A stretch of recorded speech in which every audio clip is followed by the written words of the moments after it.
Welcome, welcome, welcome. We are back on a live stream today. So it's Thursday morning. We are jumping in and I want to get used to doing this. So this live stream today is a bit like completely unannounced. I haven't done an email, I haven't done a Discord call out, I haven't done an Instagram call out, a little one on my stories, but that's it. So I just want to get into this habit, right? So I work in the music industry. I'm doing a lot of work with clients. I run courses. I do a lot of stuff that isn't me making music. So every week I try and find some time to actually work on some of my own music. And I thought what would be a really fun thing to do moving forward is to always go live, like jump on YouTube and just hit go. Let's go live and just show music production. And the reason I really want to do that is because I feel that it's really, really important to show a different take on music production. YouTube is full of really polished, really well edited music production content now. It's everywhere. It's, you know, there's tons and tons of it. And I personally don't learn that well from these kind of polished, here's how to get it right videos.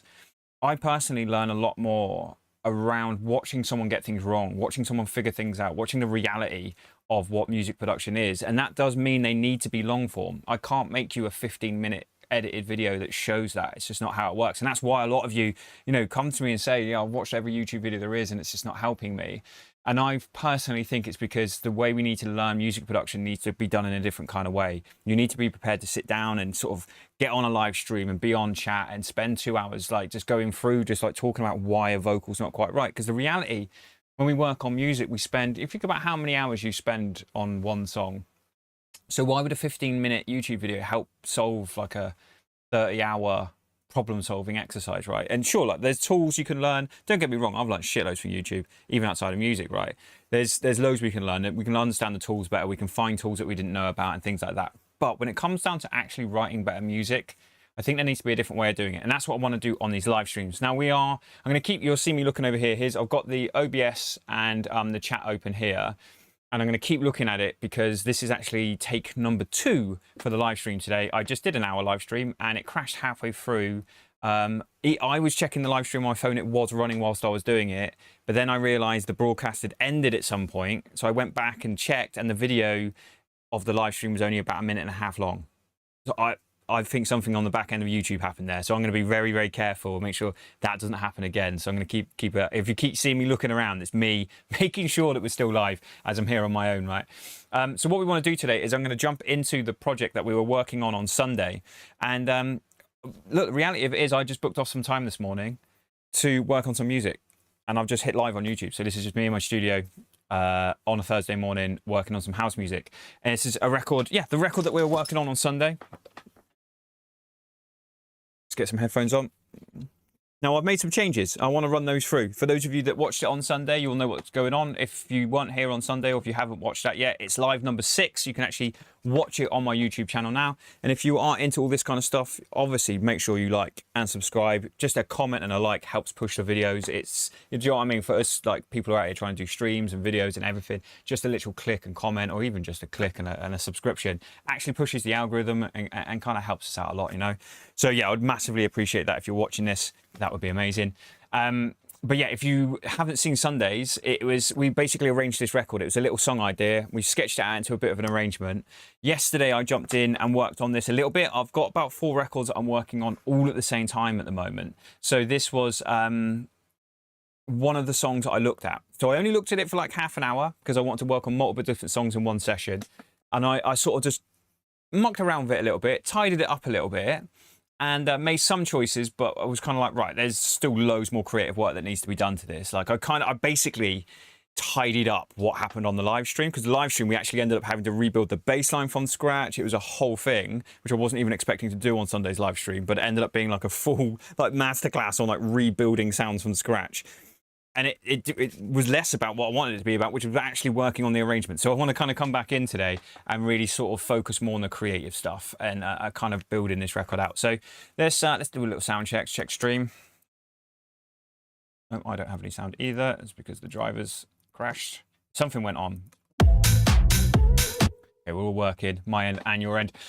Right, let's just listen to this through. What I will do is I'll stop and start a little bit and just explain what's happened, why I did it, why this is a bit different, what my thoughts are at the moment, that kind of thing, right?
That'll do. Right, now, bits and pieces. So things I like and things I don't like with fresh ears. Now, this is the really important thing that I really want to bring up here. You'll hear me use this term fresh ears, right? And what I mean by that is remember on Sunday we were talking about trading objectivity for creativity. So you lose your objectivity of understanding what right and wrong is, but you get creative time. And the more creative time you get, the more ideas you play around with, the more you fuck around and have fun, the less objective you can be about your own music, because you're wrapped up in this different kind of framework of how it works in your head. It isn't the same as it is for anyone else. The problem with that is the only other people on this planet that are going to hear your record hear it in a different way than you. This, right? If you think about it like that, like you are the only person, unless you're working with someone else, but let's keep it simple. You're the only person, for me in this, I'm the only person that's going to hear this record in this way. No one else ever will, right? Well, you guys are because you're on a live stream, but you get my point, right?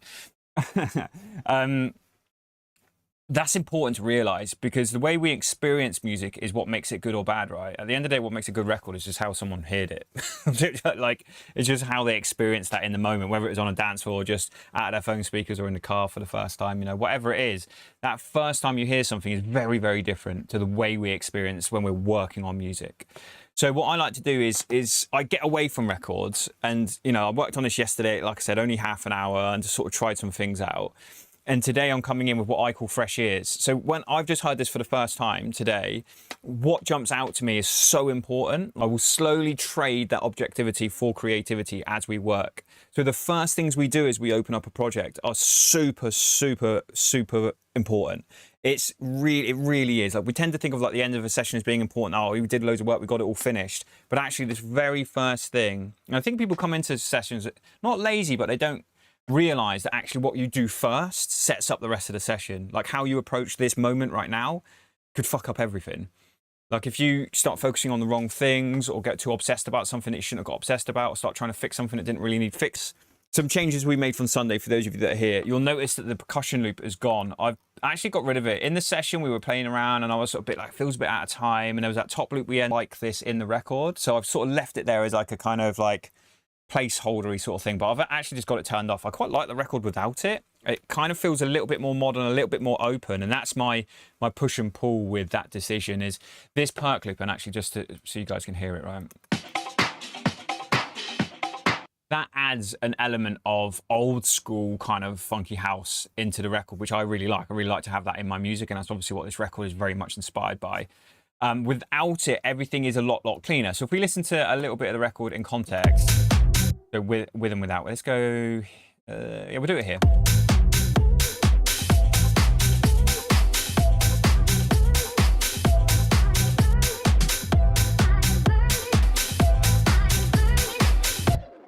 So I think when you hear it like that, you notice that being off and on with that loop makes quite a massive difference, right? It makes quite a considerable difference. And that's what you should always find with things that you have in your record. For me personally, like, everyone's got to find their own sort of way of feeling this. But for me, I don't really like to have anything in my project unless it makes a big difference. Like, if I'm turning things off and on and I can't even really tell, then that's probably the wrong sound. It's not standing out enough. It's not doing anything properly meaningful. I don't like having layers that make me think I'm being clever but aren't doing anything other than probably just smearing the frequencies. Maybe my ear's not good enough to even realize that's happening. It's what happens in most people's projects. It's stacked up hi-hats, stacked up top loops, like all this kind of stuff you see people do.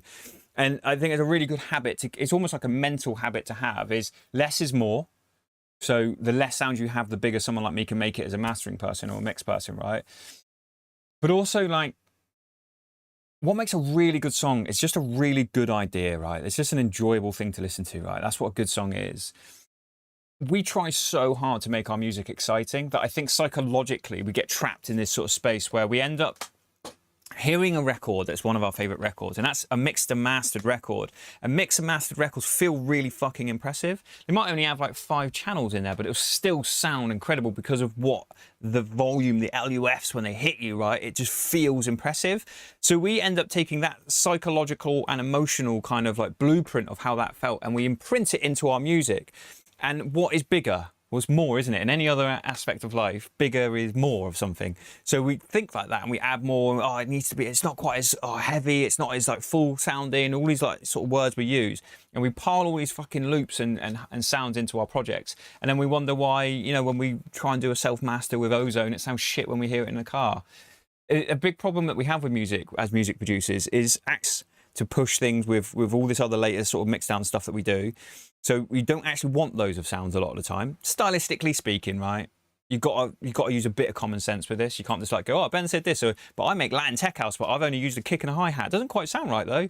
No, because that genre of music has loads of percussion to be able to listen to a reference track and go, ah, oh, they've got like this many percussion sounds. It's like these sort of hi-hats. It's like that amount of shakers. Not like exactly this sound, exactly this frequency. It's like vaguely it sort of comes across like this, and it's because of this amount of stuff. That's really important to be able to do. And a really good way to train your ear into that and how to calibrate that is to, it sounds really simple, but just turn channels off and on as you're listening. Like as you're listening to your song, turn your perk off and on.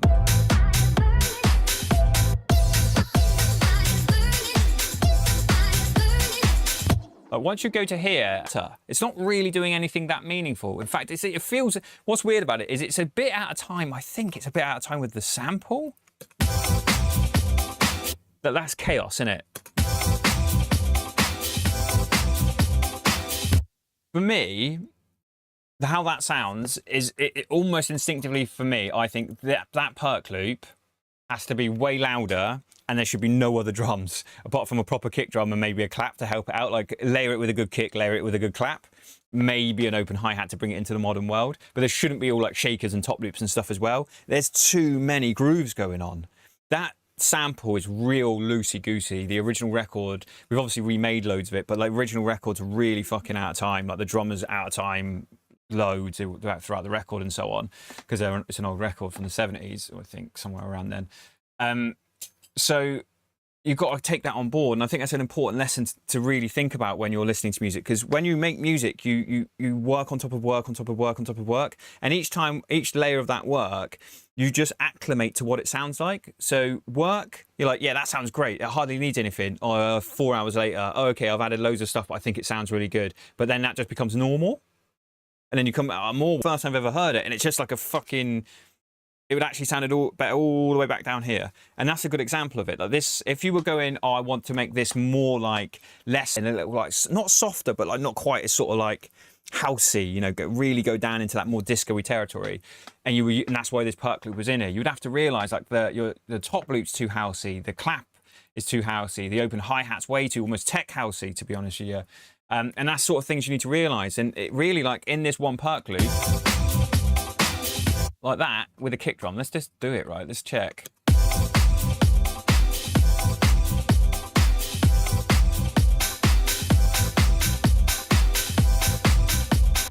That open hi-hat's still too big for that loop. And the loop could be louder, so if we do that as well, I've got Saturn 2 we can turn on, which was in Sunday's session we were talking about how I use this.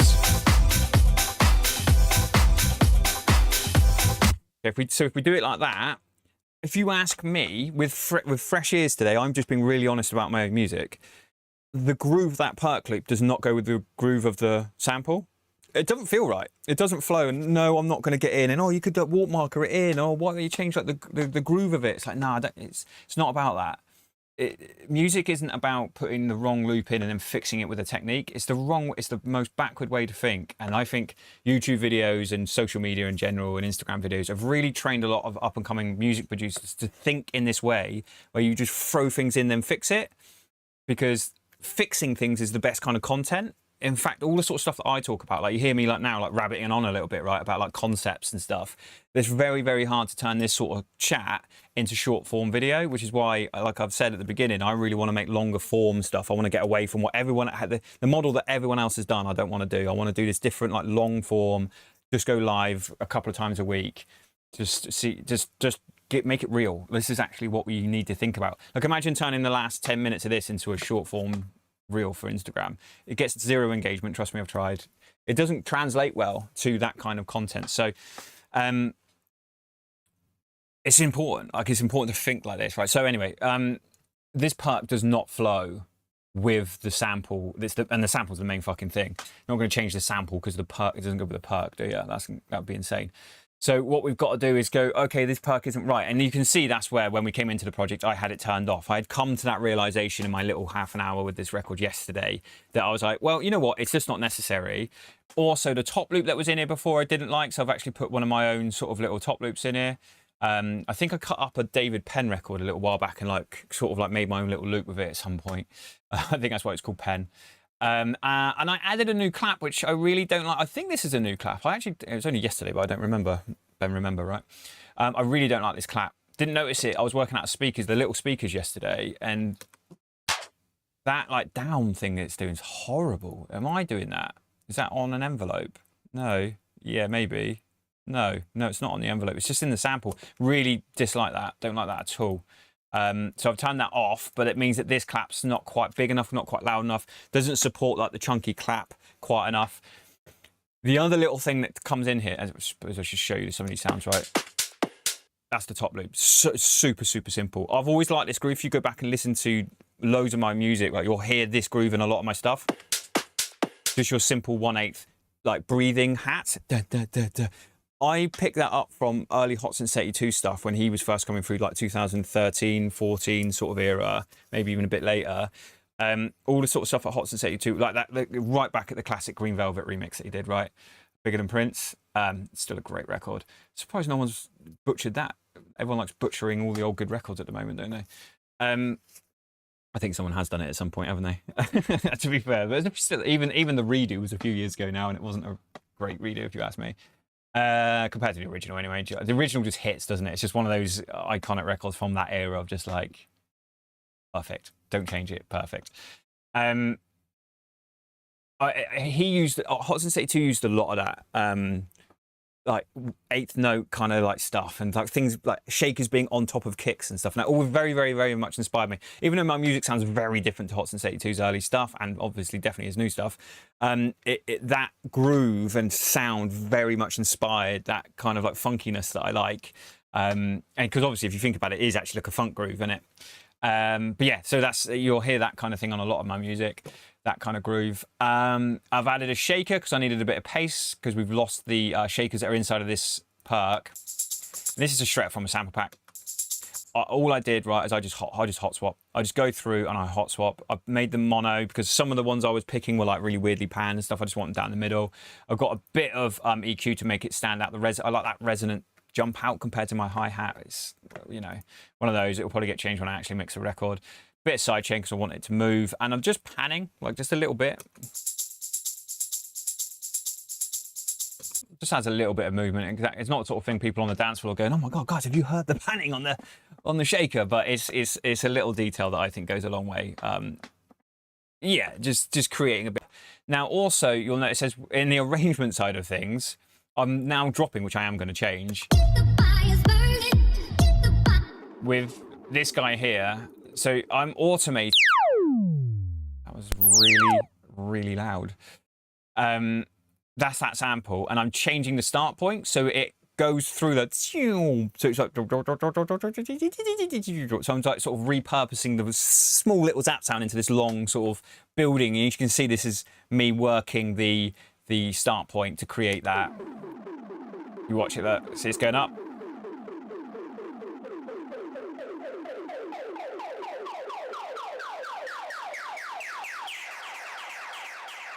And then just some of my sort of stuff, reverb into distortion, bit of EQ. The EQ's just to roll away any kind of really low stuff in there, bit of panning on there, bit of delay on there, right? A bit of pitch wheel on there. I've got pitch wheel as well, so if I ever do want to, you can see here, I can actually pitch it on the main, as you can sort of see on the build-ups or something, just to push it into that sort of like outside of the stratosphere is what people were expecting it to be pushed. It's going to push even further at some point in the record. Hey Phil, how you doing, man? Thanks for joining me. Thanks for joining me, dude. It'll be a quiet session, so anyone who's here, anyone who does turn up, I'm not even to be fair play to you, dude. I wasn't sure anyone was going to turn up today. I just wanted to go live, let's just go live, because most people watch my content post live. You can be my co-pilot, dude. Yeah, so that's how I made that. That's why I made it. That's what that's doing. Things I don't like. and things I do like, things I've realized. I think the record's got a space where it can do this kind of just kick, bass and vocal. That's something that we actually had on the old version on Sunday that was here, which needs to be changed. And just having it here made me realize I quite like it. So by putting it here, what I'm doing is I don't work on music in this kind of way where I'm like, right, this is set in stone, this is how it's going to work, this is exactly how I want my song to be. I'm just fucking around. This is like a whole, it's like a big song idea. Because I can now I can just play around with it. I can go, oh no, I'm not going to do that there. I'll do that on the main drop now instead, and I'll keep these going now. And that's how I like to work. I like to, and the only way my brain can do that is by having shorter sessions, like working on this for an hour or two, then jumping to a different song. I like to work on 3 or 4 songs at the same time. And then kind of like maybe coming back to this tomorrow for an hour quickly in the morning and just sort of fresh ears, like, oh, how does it sound now in fresh ears? You're like, oh yeah, that hits really good actually. Or like, nah. I know what I'm thinking, exactly as I'm doing now. Like I know what I was thinking, but it doesn't quite work. It slows the record down too much, too early on in the record. Another thing that jumps out to me as well is I think this breakdown's too long for this style of record. It just meanders for too long. It doesn't really do anything. It's almost like maybe it needs to do less, like feeling like it goes into a build up here. It's too tech housey. It's too try hard. We'll listen to it now. I quite like that over here, which we'll listen to now for the drop. But I think the intro, I think the first half of the record is really where things need to be fixed. I think that's where I really need to sort of like settle in and be like, right, how are we going to set this record up? Maybe we do a couple of small breakdowns instead. Like you go intro, small breakdown, drop, loop up, small breakdown, drop, with vocal in this time, or without vocal if we did it the first time, you know, and then go main breakdown, which would then be the same amount of space, just moving how long the breakdowns are, cutting them in half and moving them around. Shit like that, I think, is a really good way to think. And then we can't do it because we're on YouTube and we'll get dinged and the stream will get pulled. But we would have reference tracks in here. I'd be thinking like, what record label am I sending this to? Okay, let's get 4 or 5 records from that record label. You know, I would, outside of streams, I've talked about this a bit, but like on my demo strategy course, so I run a whole course called the demo strategy, which is all around this sort of stuff. But the wording of that course, I actually don't like. The fact it sounds like it's just a strategy. It's actually a music production course that uses strategy to create music. So rather than just going in and like dabbling with music, it's like, okay, let's do this like I do. Like, okay, let's take this really seriously. Like, I actually want to be a releasing artist on these big labels. It's not just going to happen by me going, oh, maybe it'll be good. It's going to come from me being like, right, I want to be on these 2 labels within the next 6 months.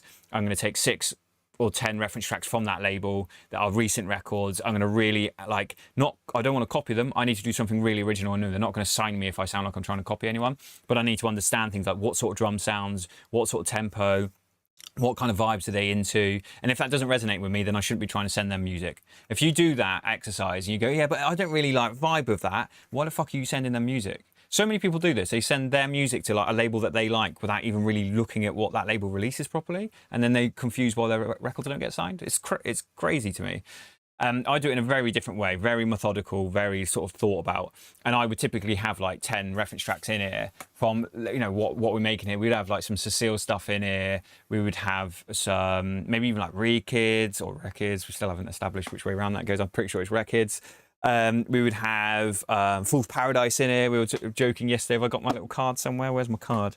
Oh, I've lost my card already. I got a card from Fool's Paradise yesterday saying that I'm in the Fool's Paradise Club. I released a record on there a couple of years ago. Oh, I've lost my Fool's Paradise card already. Damn it. it's in here somewhere.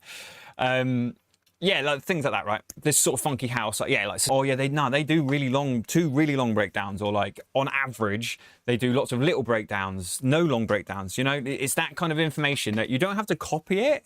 It just gives you a bit of insight to like, when you're sat, like I am going, oh, maybe, what the fuck's there a maybe? Like, why maybe anything? Like, you can just look at what has worked for that record label and go, okay, cool, so I've got some options. Like some of those records do like 1 long breakdown in the middle, some are doing loads of little ones, so it means I've got options, what sounds good for me, but at least I now have confidence my decisions will line up with where I want my record to go. Like, it's that simple. But because we're on a live stream, we can't have reference tracks in here because YouTube's algorithm now, or its AI now, is super tight and it will hear stuff straight away. Like even on A&R live streams I've done, where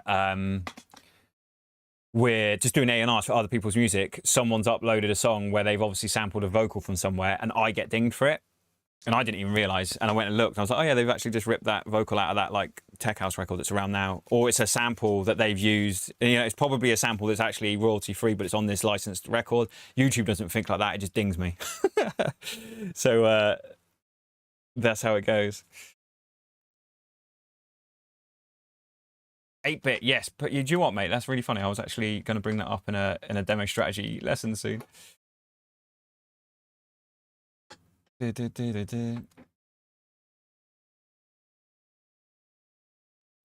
Yeah, track from scratch, mate. It will sort of happen. That's kind of what we're doing here. The problem with the track from scratch is, mate, is it takes, how long does it take me to make a song? About 30 to 40 hours. Should we do a 30 to 40 hour long live stream? Do you know what I mean? It's like I've got 2 small kids and that as well. So the best thing I can possibly do is jump in. So this is what I was saying at the start of the live, is like today's live is the first time ever doing it. I didn't promote this. I haven't pushed it. I haven't even sent an email out on my email, sort of like marketing stuff, like to say that I'm doing it. I've just gone live, and I basically booked myself 2 hours to work on music today. This is what I would be doing. I'm just working on my music. That's all this is. I've just gone live on YouTube. I'm just going to work on a record. I'm just going to talk about it as well, just to try and help people understand more about music production than you will learn from like the typical well-polished YouTube videos. Do you know what I mean? All that stuff is like, it is what it is. I want to do more raw, real, like 2 hours, just go live, just work on music. You might see me just fucking struggle for 2 hours, to be honest, sometimes. Do you know what I mean? It's the reality of it. And we all learn a lot from that kind of stuff. But I do want to do I am actually planning, because I was going to do one a few months back, a longer one, but it's just finding the right space and the right time. So what I've been doing is weekly ones instead. And it's just been good because it's allowed me to iron out the kinks in the YouTube setup, in the streaming setup, to get more comfortable with doing it before jumping in and doing I want to do like a 6 hour one or something like that. Do like 3 in the afternoon till 9 at night or something like that. We are definitely going to do it soon. It's just, honestly, dad life is so crazy. It's like my kids are getting a little bit older, and that now all the clubs are kicking in. And it's just there isn't time. Time does not exist in my world. Anyway, right, let's crack on with some music here. So what we've established, right, is we don't like the first breakdown. We don't like dropping without the drums. We do like the new drums. We've realised that perk wasn't necessary. We've got rid of it, and we don't like the clap. Okay. In reality, when I come here on my own, that would all be established within about 5 seconds, and we would have got most of this done by now. But I like chatting about it. Do you know what I mean? I think it's fun. Hopefully people learn from this kind of stuff, and people find it interesting to listen to just a fully grown man who's been doing this his whole life. Just break down why a clap isn't quite right. Acquired taste, I think some people might say. Let's do the main breakdown, because at the end of the day, the main breakdown's the main selling point, not to use a horrible term for it, but it's the main sort of like USP for the record, if you like, right, is the main breakdown. If you get that right, then you just basically extract that kind of thinking into the rest of the record. So let's run that through, right? Let's go a bit closer so we don't have to listen to this bit, and we'll just listen to it through, and I'll come back and say what I think works, what I think doesn't work, and how I can use what doesn't work to fix the things that aren't working, what does work to fix the things that aren't working elsewhere as well.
On that will go. So what I like about that is I'm doing something here that I've done on records in the past. I first came up with this sort of concept for myself. It's not something new. Lots of people have done it before, but you'll find as an artist, you'll come up with something that feels like it's something you've just done on the spot on your own, but then like loads of records have done it before you. Quite common. This whole kind of resolving then building. So we're going to go like vocal, and it flips into burning, burning, burning. Then that kind of washes out, and the whole phrase comes back in underneath. But then that flips to burning, burning again. But then the whole phrase comes back to. So it almost kind of feels like you're constantly like kind of building like this. At the moment, it needs backing up massively. So there needs to be. I think I'm trying to get away from using snare builds and stuff in this sort of thing. But I think on this one, maybe a snare build in there. Definitely some risers. I think I need to make a loopy version of the vocal that's like a bit more like textual. That will kind of like help like everything into the drop. I want the drop to feel a little more kind of like everything just like builds and just washes over it. I don't want it to feel like one of those like stop, keep the fires burning, go. I don't want it to feel like that. I want it to feel like it just sort of like almost turns into this undulating thing, and then it says bam, bam, bam, bam, bam, with everything just swirling over the top of it. There's a record that I did called We Work So Good, which I think is my best attempt at doing that, and it did genuinely take me. The breakdown, if you don't know that record, go check it out. It's probably, I reckon it's one of my best records. We Work So Good, and it's a part of my comeback that I did in 2000, because I came through in 2016 and then had some live stuff. 2019 came back and released a bunch of records when the pandemic hit, which was great. But that record was like peak, like me going, oh, let's like come back to the Ben Remember style properly.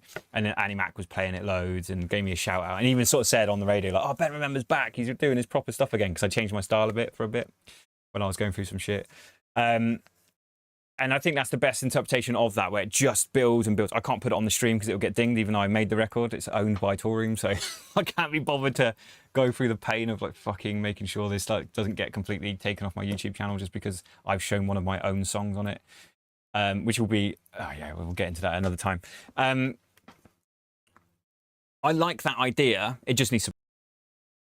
I was thinking about getting some more. Yeah, I feel like that music stuff needs a bit of support, doesn't it? Like, I agree, dude. I was thinking this yesterday when I listened to it out of small speakers yesterday. These ones here, look, the little cubes. And I was thinking, like, oh, this sort of needs to feel a bit bigger. Like a bit kind of like, even just like a high string, not like a silly like 90s high string, but like a hot held string. And that's what I was saying about with a loopy textual vocal. It's almost like needs some like harmony that's not like doing the chords. Although I might go on to Melodyne like we did with the bass line on Sunday. On Sunday, we remade this bass line from scratch using Melodyne and plugins and stuff. We could do that again with this and just try and get a bit of a piano onto all like, you know, like a Rhodes or like a wah-wah kind of piano sound on top of it, just to kind of help give it some body. I massively agree. And I think like looping up some stuff that's tonal, the vocal, and maybe some, like I quite like, say, we'll do it in a minute. We'll take the sample and we'll loop it up, and then take all the low end out of it and put loads of reverb on it and try and turn it into like this sort of pad like movement thing. Things like that will then harmonize with the main hook really nicely, and it just helps create like more suspense. I do agree. It sounds very basic, doesn't it, at the moment? A bit raw, perhaps, at the moment.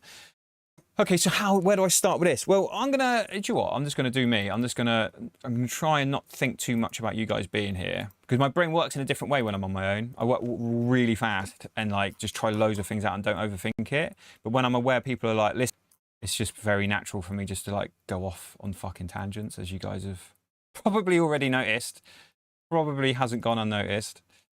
Uplifters. Let me turn that down. That's fucking horrendous. Sorry about that.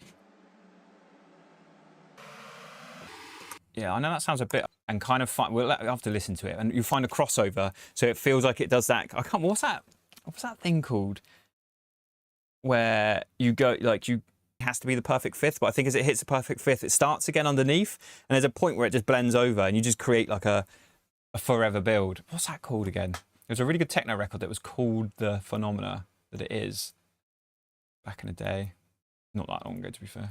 Okay, so we're just going to solo, mute, off, on. We're going to find the balance for it. We'll just do it live, right? Good treat.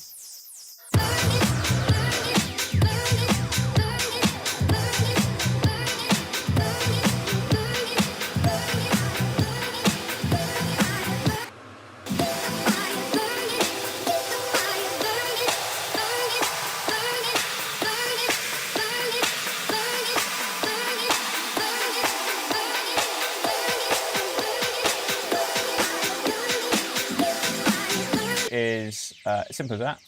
Is Endless Smile, the classic. I'm going to go for that one that everyone knows. Is it Broken Team? No.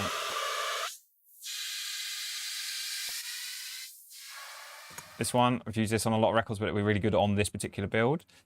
Has it been overdone? A little bit. Use the same one here. I'm trying to stay conscious of where my face on screen is as well, so you guys can always see where the plugins are and what I'm doing. But we'll add a few layers onto this. That's it, mate. Yeah, Shepard tone. That's it, dude. Yeah, thank you.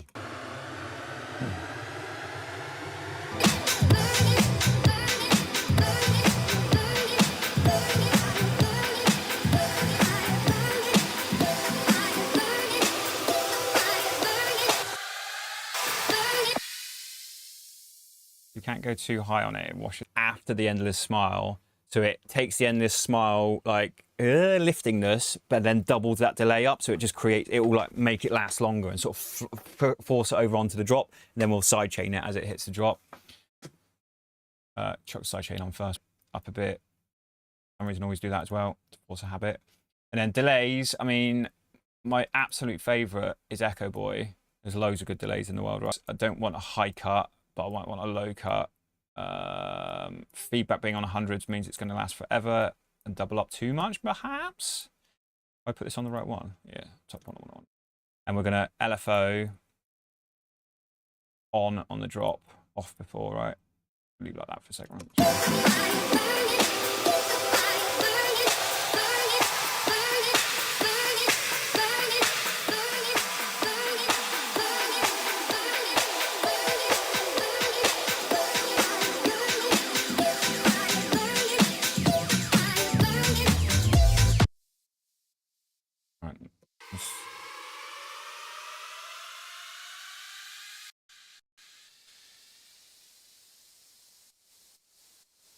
Yeah, something like doing something like that.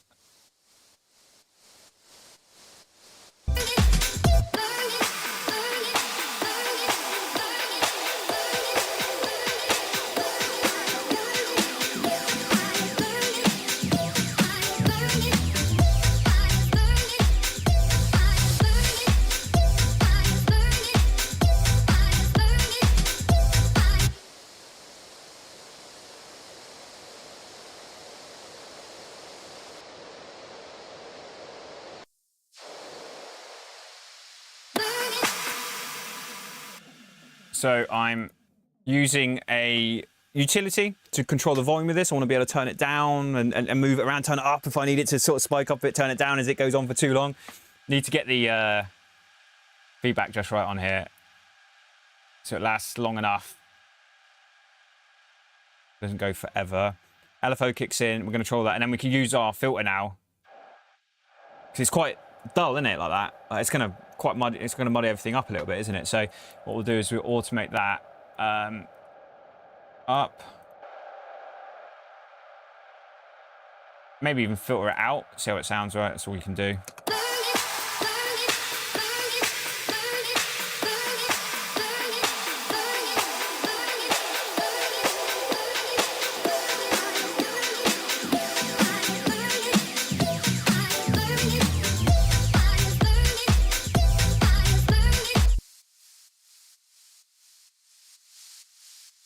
Louder, louder, louder, right? Want to be able to really hear it. In fact, a good thing to do when you really can't get something to be loud enough in the mix is actually just make sure you're not listening too loud, especially in headphones. Like you need to listen quite quietly to know when these are the right volume.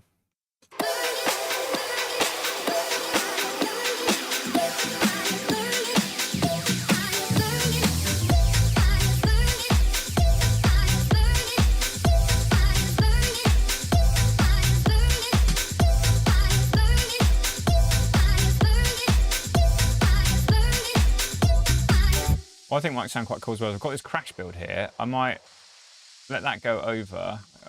Let's lock the automations. And like reverb it out or do something with it. What's it doing? It's got nothing. It's just got that on it at the moment. So we could maybe, I'll tell you what, we could even just do the same endless smile on it, couldn't we? Where are we? Down here. Let's put you on here. Redo the automations. I don't want it to go up like that. I kind of want it to be, well, I have to hear it. I kind of want it to be and kind of splash away, you know what I mean? Like it's going to drop. It's going to do this, like on the, it's going to have dropped and it's going to be kind of going up in the background.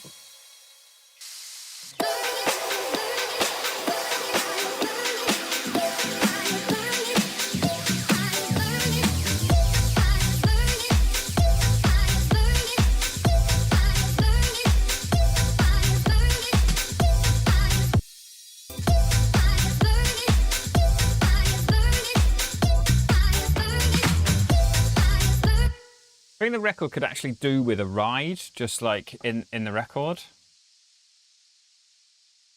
I'm just going to duplicate my hi-hat channel and be a bit lazy about it for a second.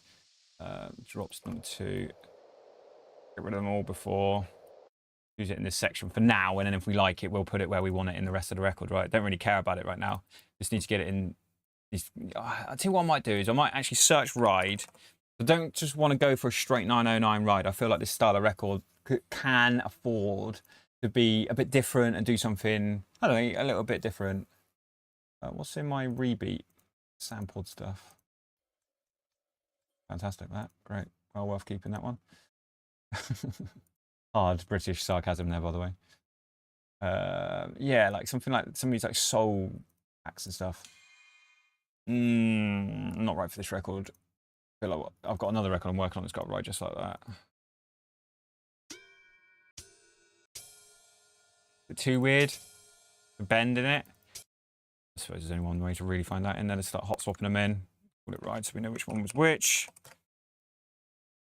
Make this a ridey colour. That's the colour I have my rides. Open the release. Then we'll play around with the pitch and stuff as we listen.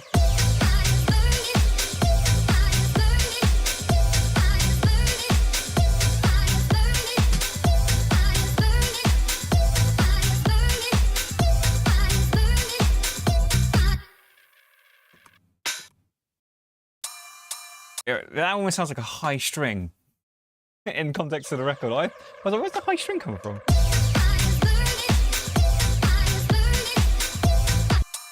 That's quite good though, actually. I don't mind it. That actually, tonally, I might change my mind out of, that's the thing with headphones. I don't know about you guys, if you find this, like you'll get like shakers that sound really good or a ride that just feels really in key. You know, that's why I'm pitching it up to be in key. No music theory, no fucking app that lets me know what key anything's in, no AI telling me what the fuck it should be. It's just, I'm pitching it up and my ear goes, that sounds better, I suppose. Like, and I do a lot of work like that. Like a lot of work, I just go in, pitching up and down like this until there's just I think a really good thing, good ear training, right, to know when things are right and wrong and how to get that right. Let's get rid of that stupid thing. Sorry, that was an annoying sound. I've got my headphones on really quiet for a second. Just realised it was going in everyone's ears then. Is to understand when things feel in key when it comes to like rides and slightly ambiguous stuff, right, as far as getting in key goes. I think a really good thing to look at and do is don't stress too much about what right and wrong is, in a sense. Pitch things up and down and don't try and get it right straight away. Like tune it like you would like an instrument, like go up, oh, that sounds good. If it sounds good, don't just stay there, like go higher, go lower, go up 1, go down 2, up 5. Okay, that definitely is better there. Okay, up 3, oh yeah, that's worse. So I definitely know that there is worse. It's not all good, there are worse ones and good ones. Okay, down 2, so now we're 1 above what we think's good. Well, actually 1 above's even better. Like that's ear training. Like it's a really good way of doing it. Once you've been doing it a while, you see how quickly I'll do it there. Although I do find, God, that's going to be annoying, isn't it? I do find that ride, like it's stuff with like ringing in them, like rides and stuff, like very like poignant, spiky ringing sort of sounds in them. I'll like go from headphones to speakers, and it will fucking completely change whether or not they feel in key or not. Volume will completely change the way you experience that as well. It's always something worth calibrating. It's turning volumes up and down and stuff. You notice, well, you don't notice because I'm doing it down here, but I'm turning my headphones up and down pretty constantly here, so I can hear it at different volumes. Off and on as well, right?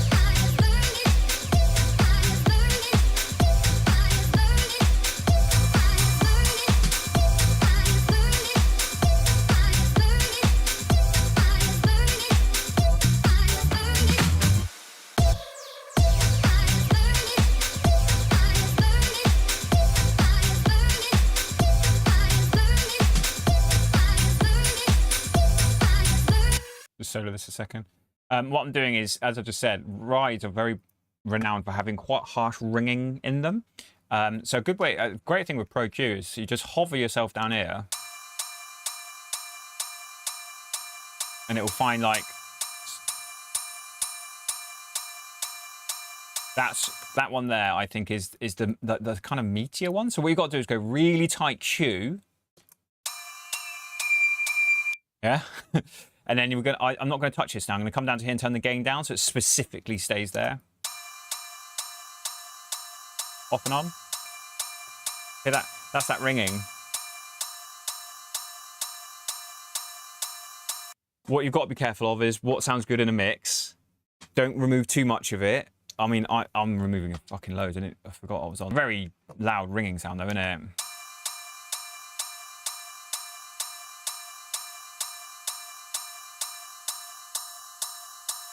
Yeah, it's actually quite prevalent all the way past -10. That's actually pretty crazy. And then listen to it in context of the mix. And it's one of those sort of things. Some rides are worse than others. So one thing I really need to say is don't go through then and start removing every single ringing frequency you can find, because the ringingness inside of sounds is really important. They're like an important part of the sort of vibe. Get off. Really important part of that sound. So it's just about maybe moving what seem like the worst offenders, 1 or 2 typically, right?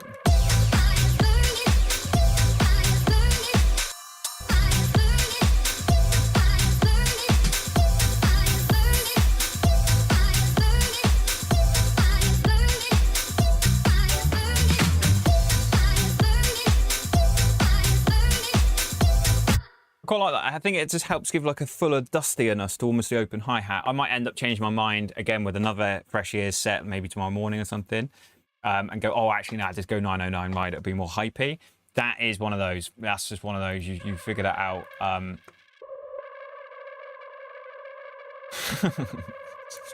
That is going to be annoying. Right.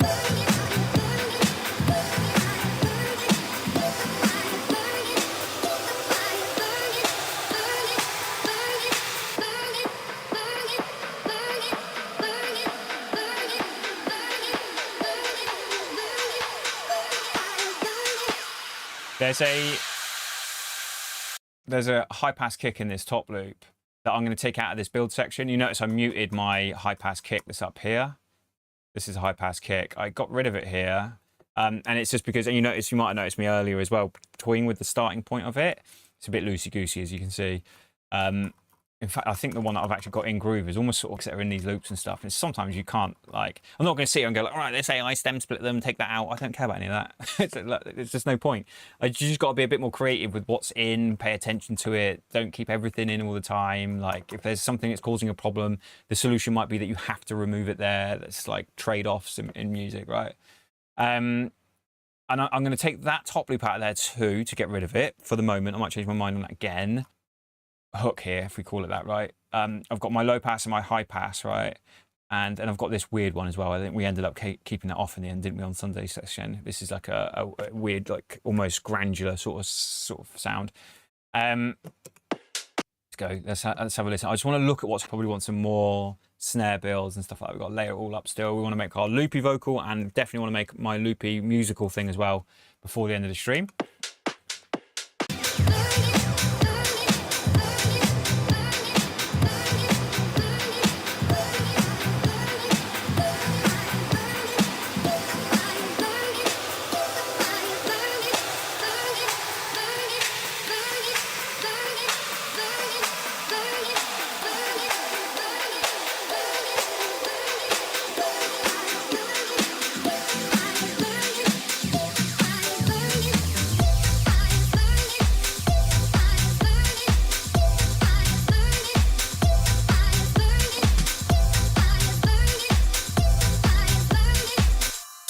I'm going to change the ride.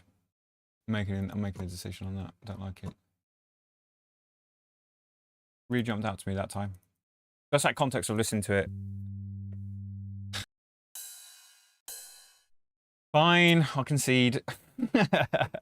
It's the classic. The classic. Good to see you, sir. Where are you? Here. Oof, it's quite harsh, isn't it, that one?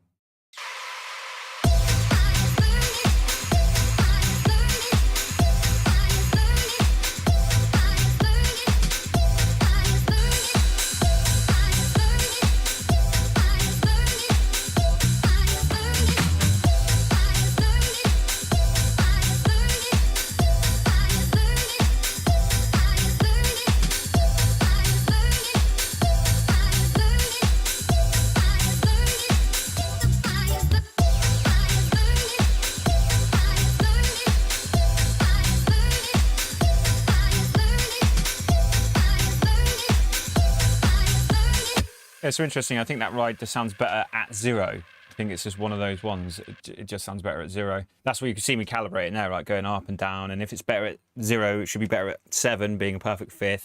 It is in key, but it's too high, so it's basically got to be 0, which is fine. That works great. Yeah, you know, I was trying to be clever and add something a bit more kind of like old school sounding, but actually, you know what? This record doesn't actually sound that old school. Oh my God, get off.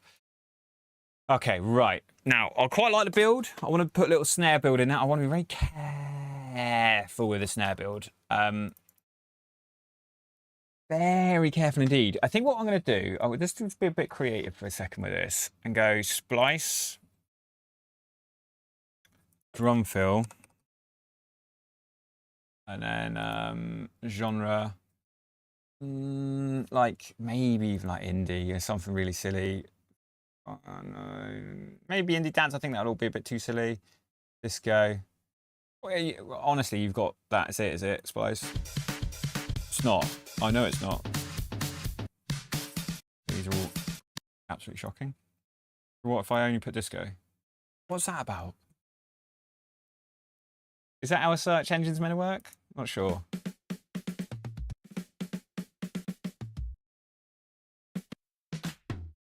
I like the clap that's in there. Excuse me while I steal a clap, sir. Excuse me while I steal a clap. I need to... So where's the clap I've got turned off? This one.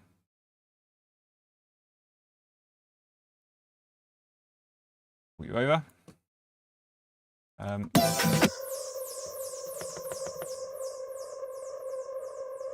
Stop making that noise. See what we'll do to save us for a minute. Fuck that happening on this one. I'm going to go Echo Boy off before it. Over here. So then if I can click here and it's just going to switch it off immediately. It's just going to save our brains from hearing that constantly. It's doing my head in. I just want to find the clap.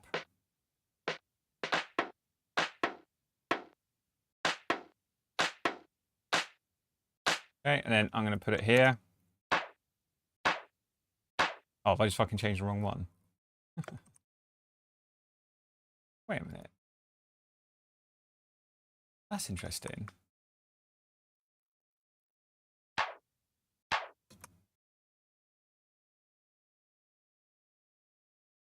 That's really interesting. It's the same clap, isn't it?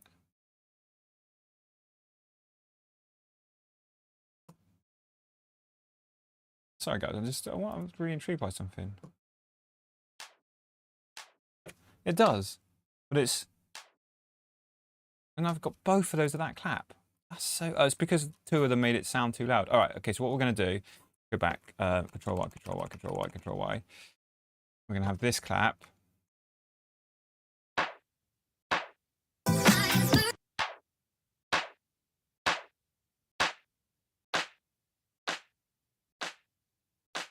Okay, and then this clap we're going to change.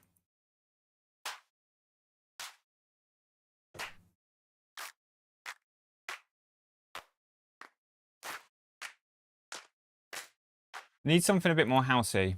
What sample pack's that in? Ali and Gallo. Okay, cool. Yeah, let's go like Who. Single sounds. Drum hits.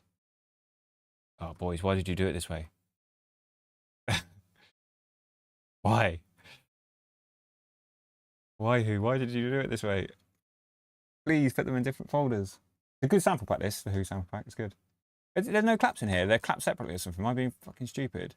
Snare, ride, kick, hats, crap. There's no claps in here, right? Am I being crazy? Am I being crazy? I swear there's claps in this sample pack. Works? Claps.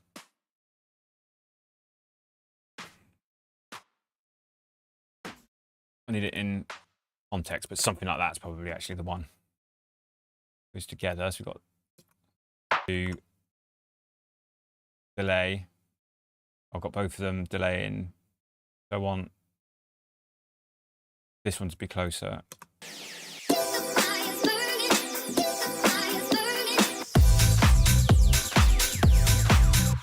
You hear that's like too loose. Mute this as well. Yeah, doing this.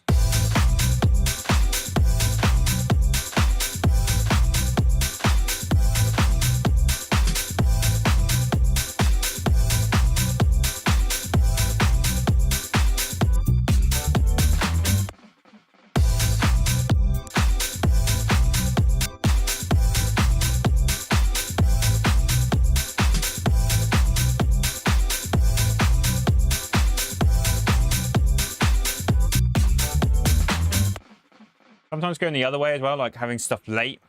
Not all the time with a clap, but might make this one even closer and then this one only a little bit like that.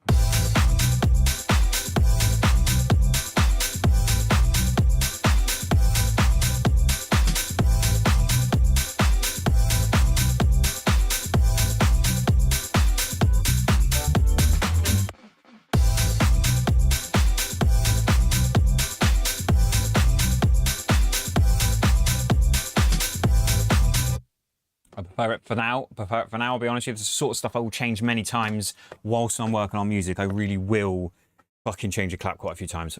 I care a lot about claps, but I haven't got a lot of time for them at the same time, if that makes sense. Like, I can't sit for any longer than that just fucking going through clap samples. Get away from me. But sometimes I'll have in my head, like when I first go into a session, like it's really important I get the clap right. The first 10, 15 minutes of this session, claps. That's what you're doing, Ben. Don't do anything else. I'll do that to myself. I'll probably be thinking like that next time I come into this project.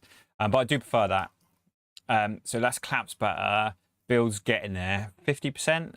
Let's do some loopy stuff. Let's make the loopy vocal first. He says completely unconfidently, not quite sure about what one I want to do first. Make a MIDI channel, take the vocal, drop it down onto the MIDI channel. It's going to open it up down here. I'm going to draw in a MIDI clip in an area that I want to work in for a second. C3, obviously, for the natural pitch of a sample when you're using simpler. And I'm just going to copy that up like that. So this a second so we can hear what's going on.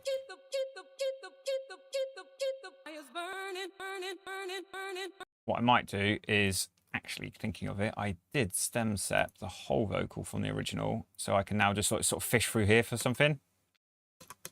Yeah, that's it. Go to the start of the record, thanks.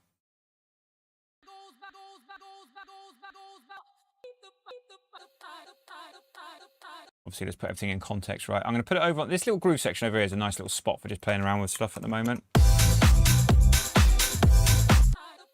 Very quiet, sir.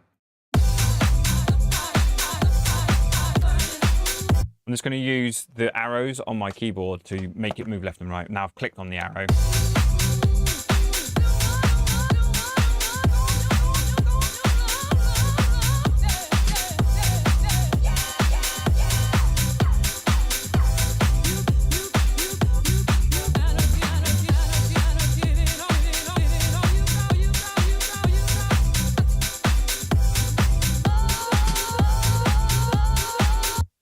Hypey, but a bit too touring-y, I think, for the style.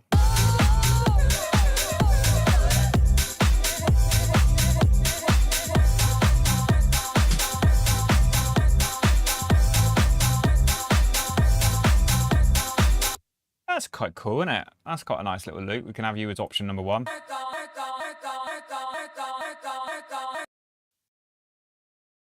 Yeah, don't mind that. I'm just going to do some Ben Remembery things to it.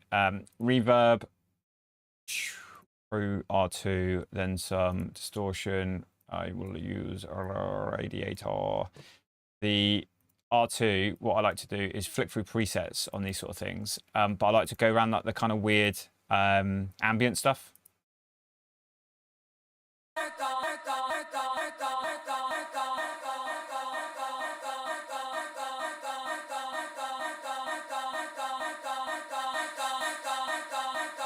Probably going to need to LFO that a little afterwards, right?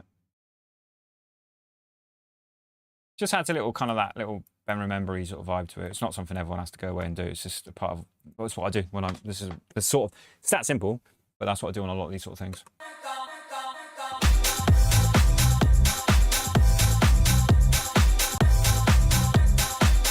going to turn my headphones right down so I can hear, because it sounds out of key now. I'll turn my headphones down. Just going to flick through again. Sometimes I like to sort of like duplicate it to kind of benchmark, like, what's the best one. In fact, I should do it, really, shouldn't I? Duplicate. And I'll make a bunch of them. And then I'll kind of come back and then pick the best one with fresh ears. Actually, I know what's fucking me up here. Vocal is +4, isn't it? Yeah, that'll be what's doing. That's why that sounds chalked. Let's go to my loopy one. Do it on this one, and then we're going to go +4. The whole sample's +4 semitones up, but the original a cappella stem split there isn't. So that's why it was feeling a bit weird.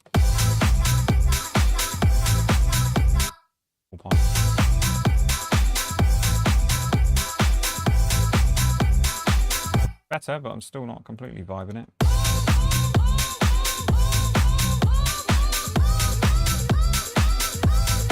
Really preferred that one being on 0.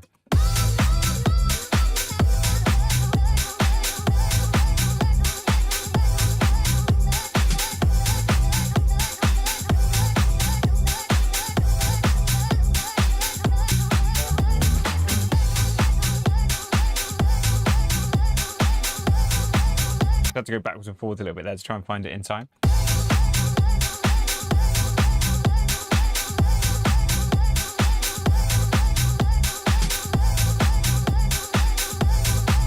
It's a good option. I quite like that one. Let's duplicate that one. And another one.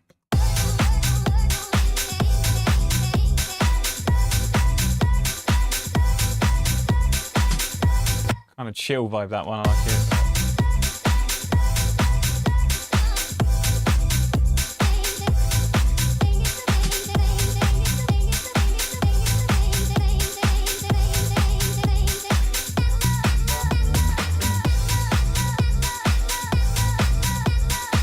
Hookier, that one.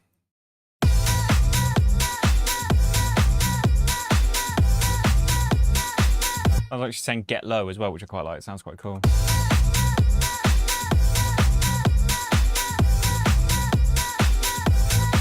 Yeah, I'm jumping between warp being off and on. Sometimes you get it like it being locked in. Well, it thinks is in time anyway. It's probably not getting it quite right. I think it's 128, the original, if I remember rightly. Which is the same as my BPM, but it's not in time. It's an old song. It's like moves around in time all over the place. And so sometimes you think, oh, we've got to have warp on, it's a vocal, but actually sometimes you'll find having warp off with this technique, you find little grooves that shouldn't work but kind of do because of the loop. I guess one of those, and you've got to try both. It's one of those.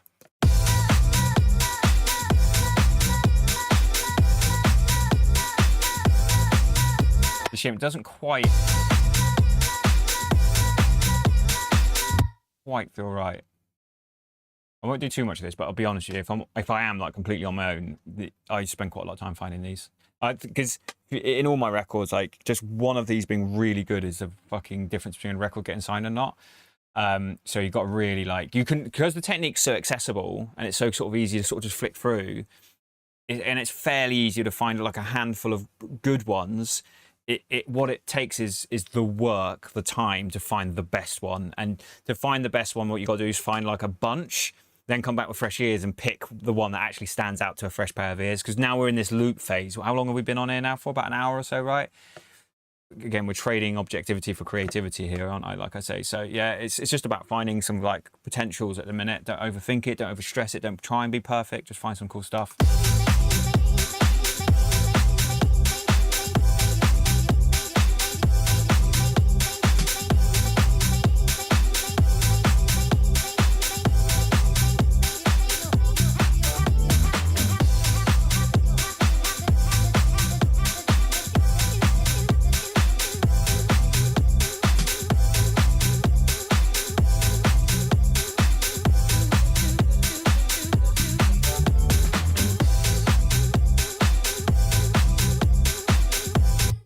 Interest. What's that like if I take some of that low end out?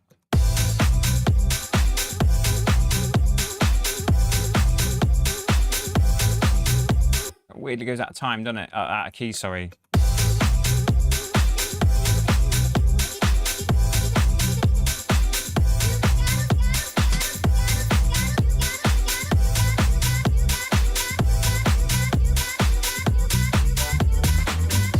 quite like the energy in the delivery on that loop. A bit random though. You put it in time and you kind of lose that weird, like, that just sort of, is it right, is it wrongness? But, you know.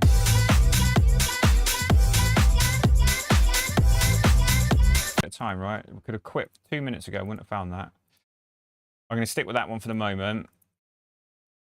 And then I'll, again, that won't be like set in stone. I'll never come back to that. That would be the one that I definitely use forever and ever and ever. Like, it's the best one right now. I rate it, but I probably want more.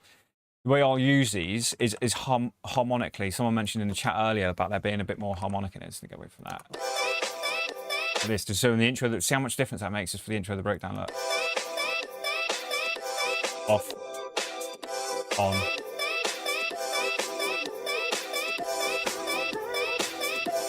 Okay, and that's, that's doing nothing with it as well. So obviously we want filters. I'll go. I think I'll go low pass in and endless smile out, I'll be honest. Because sometimes I go low pass filter in and high pass filter out. So you low pass in. So it's so strange because my brain goes to talk to chat over here. I might actually put a camera here. So when I talk to the chat, I talk to you. And then when I'm looking this way, I'm looking at the screen. Could actually work it around that way, couldn't we?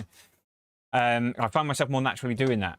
And so when I go to talk to you guys, I actually look away from the camera, which to my brain makes sense because I'm talking to you. To you guys, it's weird because I'm looking away from you. The things you have to think about as a music producer in 2026. Yeah, low pass in, high pass out. So right. But Endless Smile does that with a little, does the reverb and stuff for us really. Just on that, the first preset's great for it. I wonder about that being in, but being like really washed out and a sidechain being put on. We've got sidechain. Let's put sidechain. I'm going to put a natural side on at the end being LFO tool.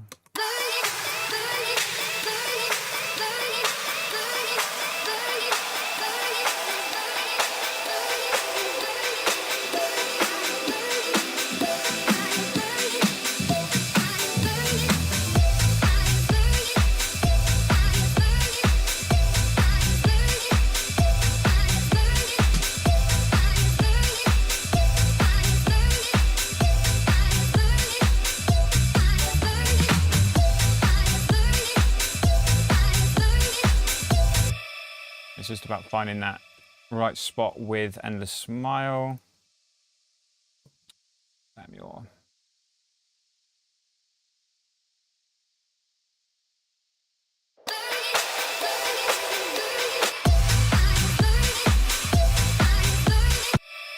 Does make it go a bit weird in the tuning, doesn't it, like that?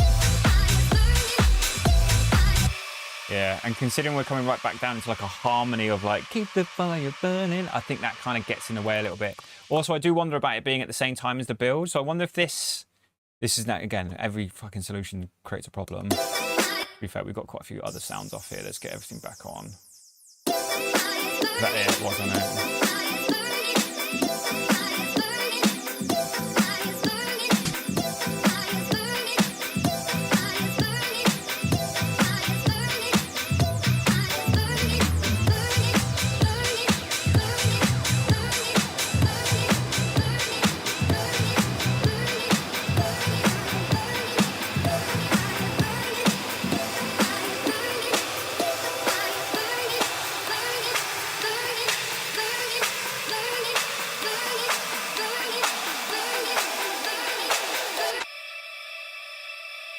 So I'm going to filter that away as well on top of the Endless Smile. I'm going to go high pass and just high pass it right out.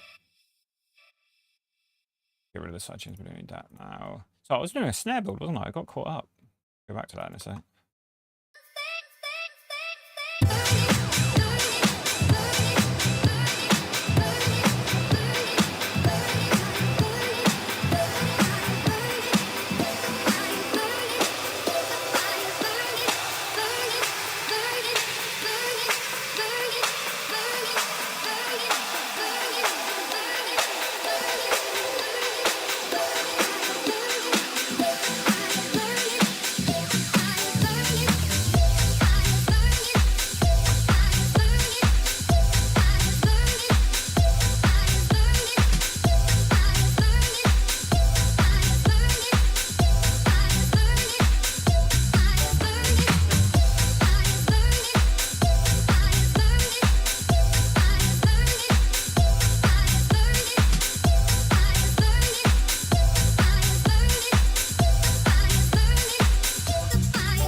obviously not in the same places. Once we've got to start all that from scratch.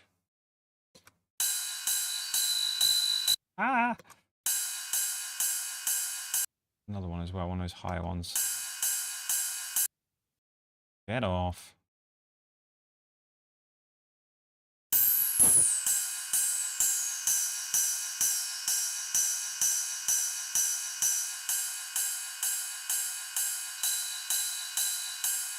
Yeah, you know, it smooths it out, yeah. I'll leave that right going. What I'm just looking at now is how this loopy vocal stacks up against being like, you have the vocal doing its thing, then you go to loopy vocal. Like, is it a good enough handover? I wasn't sure it was, to be honest, but...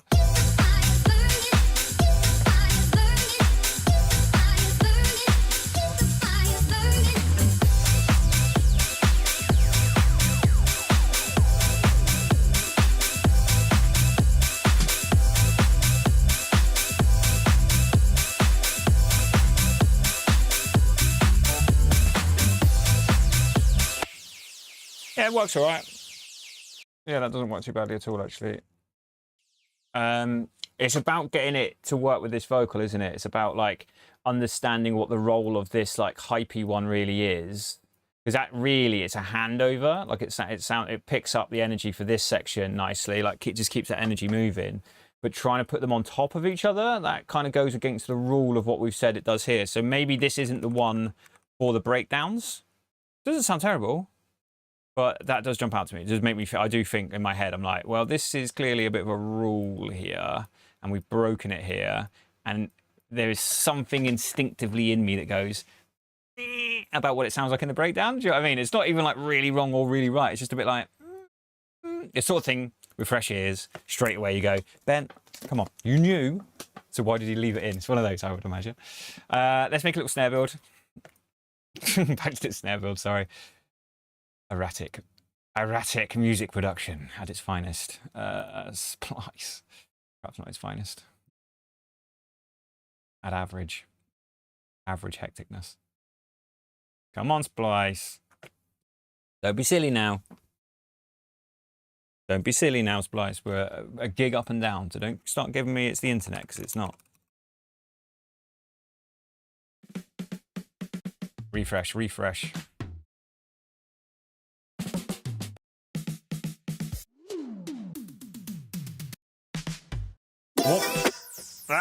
I want one of these more like lively ones. I don't want like a 909y sort of thing, and I don't want a too disco-y, like electro-y sort of sounding ones like we heard then. Too rock. Too soft. That's a good snare. Oh, what a surprise. An Oliver sample is a really good sample. It's the best stuff. Everyone knows this. We all know this. MIDI. Breakdown 2. I'm just going to do it right from the beginning of the breakdown 2 a second. I just need to get my head around what the fuck I think I'm going to do with this. So basically what I'm going to do is play a part of that drum fill. I'm going to use a drum fill to find a cool snare sound. Does that make sense? Rather than like going and finding like a snare build, I'm going to make one from scratch. But rather than using an individual snare sound, I'm going to loop up a drum fill. Did I just put that down? Where did I put that? There. Is that it? Yeah. Is it? No. No, I don't think I copied it over, did I? When was it? This Oliver one.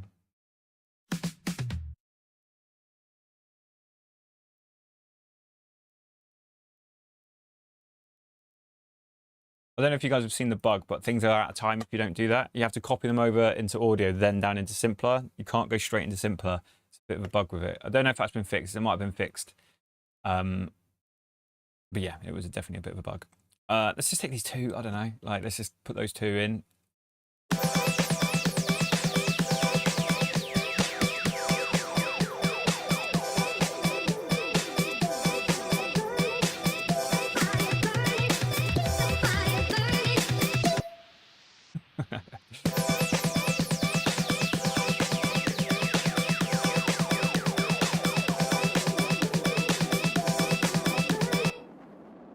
Let's work with it. Let's work with it. Let's work with it. I want a low pass filter. I want utility. I want a high pass filter. I'm just going to use in the smile to save myself some fucking time rather than doing it all from scratch. I always start by doing the volume first with these things. So in the build,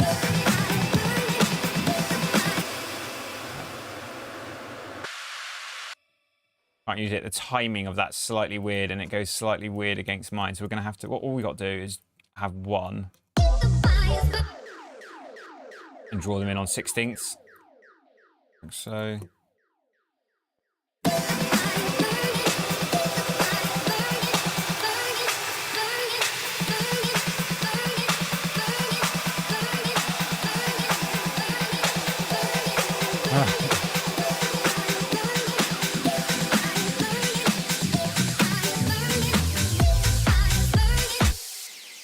That in the right, maybe there, there.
Quite a cool trick that I've done in the past as well, which we'll try and see if we can get to work now, is actually just letting the snare go over as well, but like wash it out with the endless smile.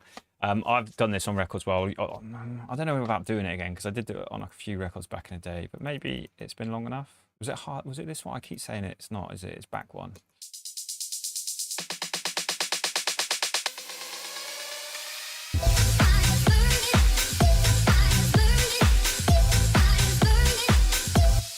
It gives a sort of sense like the build-up sort of still builds after the drop, but like sort of doesn't. I've gone well in on this sort of idea now. I might go completely back on it at some point.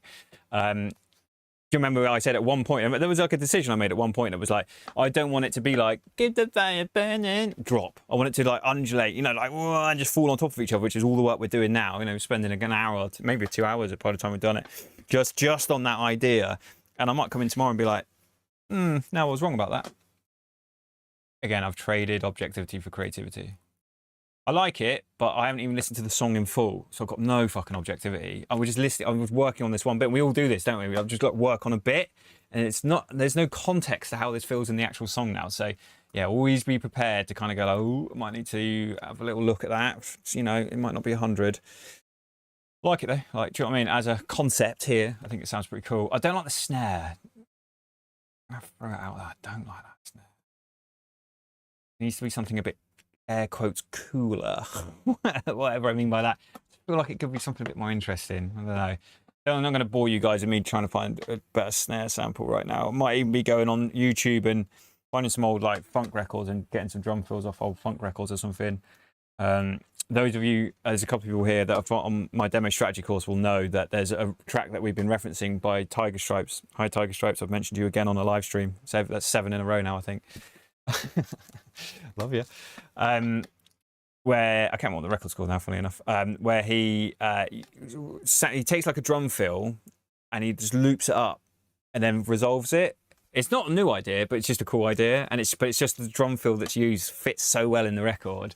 It's like, you know, I don't even know if everyone else even really notices that that's what he's done, but to me, it stands out as being a really cool thing. I just think this could have a bit of that coolness to it, and it doesn't at the moment. I don't think it's quite has that class to it with the sample we've ended up picking.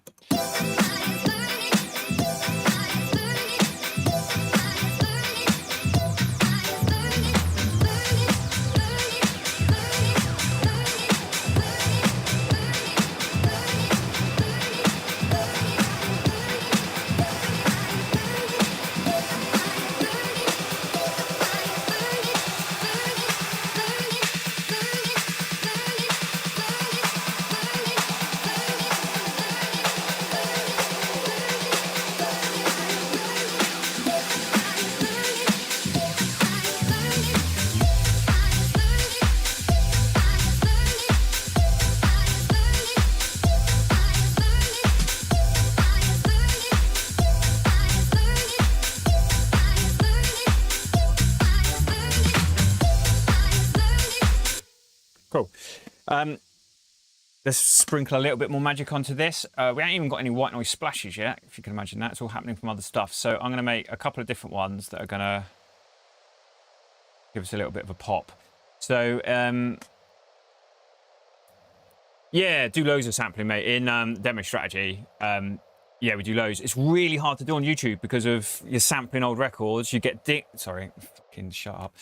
You get dinged because you're using old records and stuff. The reality of it is like all of my favorite house records are all made by sampling. All of like the best iconic records that everyone's like, oh my God, these are the real artists like Armand van Helden and Cassius. Even like, you know, goes far as like Daft Punk, like made, you know, really sort of mainstream, like Daft Punk and stuff. And everyone like puts these people on like a pedestal whilst at the same time saying like, oh, house music is just made by sampling. Like these people were the fucking king of sampling. Like that's what they built entire careers on, carving out old records and joining it all together in ways that just made magic. I love that stuff. I support it, man. I think sampling is such a clever thing. It's so much harder. Anyone who's just like, oh, you just take an old record and put beat on it like that. Whoever's said that in their life have never made a song in their life to start with. No one who actually makes music thinks that, unless they're really shit at making music and know nothing about it. I'll die on that hill. Shots fired. I don't care. Like it's sampling and doing it well is so much harder than anyone thinks. To do it to the level of some of these like classic records you get, where the thing is the result seems easy. Do you know what I mean? Like the result seems really easy. But it's so hard to do, especially originally now. All the best ones have been taken and done. We don't need any more music sounds better with you fucking sample. Do you know what I mean? But yeah. So I do a lot of it in my course because it's embedded in a lot of my music. But it's very hard to do on YouTube because of that. My streams will just get taken down. Things will be unmonetized. All the rest of it. Well, not that any of my stuff's monetized anyway on YouTube, but they can take your shit down. Do you know what I mean? So we do our best. If you've enjoyed this at all today, mate, go watch the Sunday one. The Sunday one's cool because in the Sunday one is the samples all in here. And I joke, I haven't been dinged yet. I don't know if it's just like haven't spotted it yet, but like I'm pitching the sample up and like we rebuilt this. The bass line is completely built from scratch using plugins. It's not, the bass line isn't a sample. It's actually done with MIDI, but I extracted the actual bass line from the old sample, then rebuilt it and changed it a bit and stuff. So it's like kind of an original record now, but like based on like an original, you know, sampling an old song, but then kind of twisting it, pitching it up, twisting actually what the bass notes are doing. We do all of it on the Sunday live. It's like a 2.5 hour live on last Sunday. It's up on my live stream now, up on my YouTube now, live stream number 6. This is the kind of follow on to that. But yes, yeah, so if you're into sampling, that's a really good one to watch. It's like, there's some good stuff on that as far as like, you know, how do you get away with sampling? But actually going and looking for samples and getting them out and finding the best bit. Yeah, I don't know if I'm going to get away with it on YouTube, I'm going to be honest. Yeah, no, it's all good, dude. It's all good, Phil. Yeah, the foundation for mixing is cool and stuff. They're all quite old now, those touring ones. They all need massively updated. I'm really planning to do, because I obviously run my own stuff now as well, to do some of my own interpretations of like music production for beginners, music like mix and mastering for beginners and intermediate in like short form courses, because my demo strategy is quite a high price tag compared to other courses. It's not, to be perfectly honest. Like a lot of the other ones that people are putting out there are like twice the price of mine, but it's still, you know, up in that £800 area. It's not like easy money for a lot of people. So I want to create some smaller kind of content that's more accessible, especially for people who just like want to kind of pick up some skills but don't want to just the same YouTube sort of tropes all the time. For sure, there's something that I'm desperately trying to find the time to do. Okay, back to music, Ben. Don't get lost. I actually think all this sounds really good. White noise splash is what we're doing, isn't it? So I've just opened up a MIDI clip, put a 1/16 little dot in, bloop, like that, and then we're going to go to operator. I'm so easily distracted. Anyone else notice that? Operator, ding, ding, ding, ding. I want one oscillator. I'm going to change the waveform to noise white. We're going to open up the filter. We're going to change the filter to high pass. We're then going to click filter, so we have the view of the filter. And we're going to bring that down to about here for the moment. We'll fiddle with that, right? We're going to click this dot and then turn that one down to 0. Just double click on it. Push spread all the way up to the top. All right, that's going to give us a white noise splash. Okay, we're going to come over back to the oscillator, go to envelope, and we're going to drag out the release, making it last longer. And you can make it as long as you want.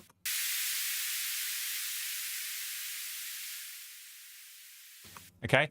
Now, what I really like about this is the natural curve of the release feels way more natural than like doing it by hand or filtering it or anything. A big problem with like people will do this, they'll filter these white noises down, and that makes it feel like the beginning of a breakdown, like doesn't feel like a drop. If you think about everything I've done for this particular drop as well, where it's like meant to sort of almost feel like it's like a continuation of the build just with the drums now, you don't want it like going on the drop. That'd be rubbish. So what we'll do is we'll high pass it away. But first, I want to do a little bit more sound design. I'm going to use one of my all-time favorite plugins, which I can't see.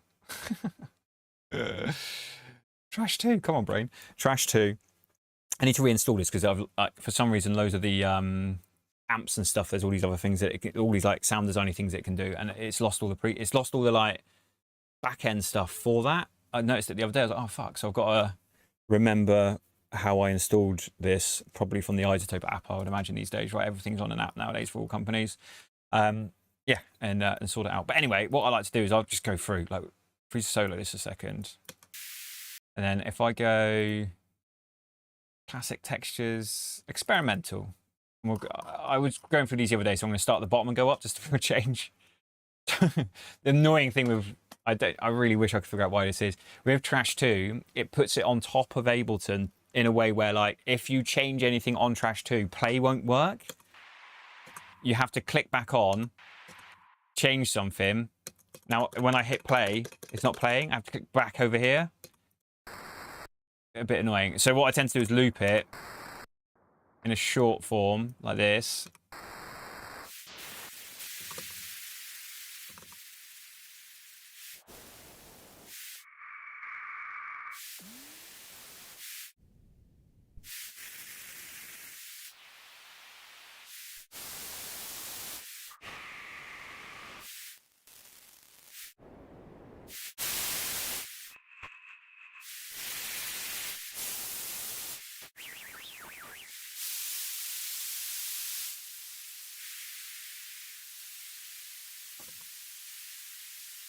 And I'll just sort of play around with these. Again, I won't do it now, but on my own, I'll spend fucking ages just like flicking through trying to find something cool that gives it a bit of a different texture. And there's loads of different presets in here that are all like worth, like some of the percussive stuff's quite good because it like has more kind of.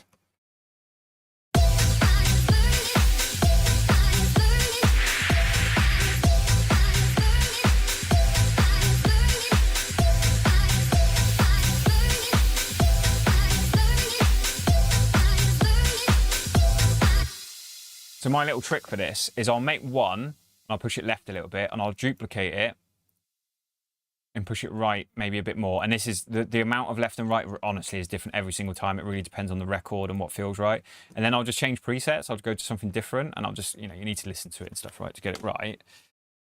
What we'll do is I'll turn it down on your end a little bit while I do this, because it's probably getting a bit white noise really loud all the time, right?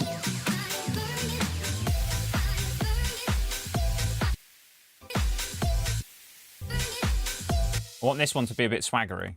I want like a bit of weird movement in it. Oh yeah, like that. That's weird.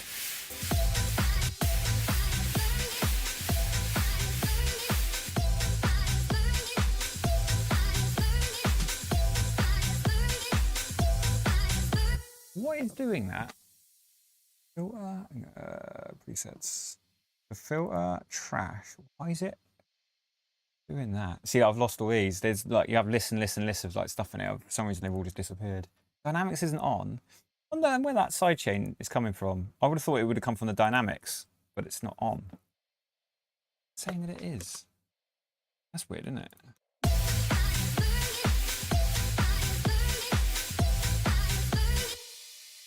Oh, I'm going to change preset. That is weird. I was hoping to control that, but whatever. Don't matter.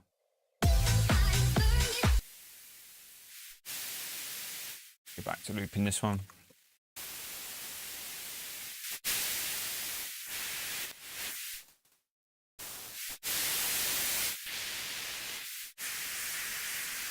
That's quite interesting.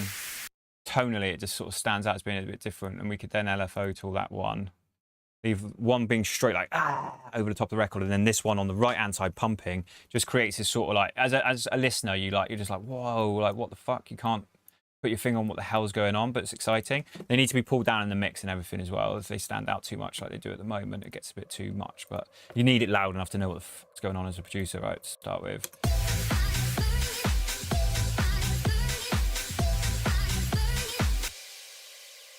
Then I'm going to duplicate it again, and I'm going to make one of them like a build-up one, which we'll do maybe, it can be as long as you want. That's a great thing with this, it can just be at whatever length you want it to be. It can be the whole breakdown if you want it to be. Why have I got drop in the wrong place? Confusing, isn't it? Let's put you there. You there.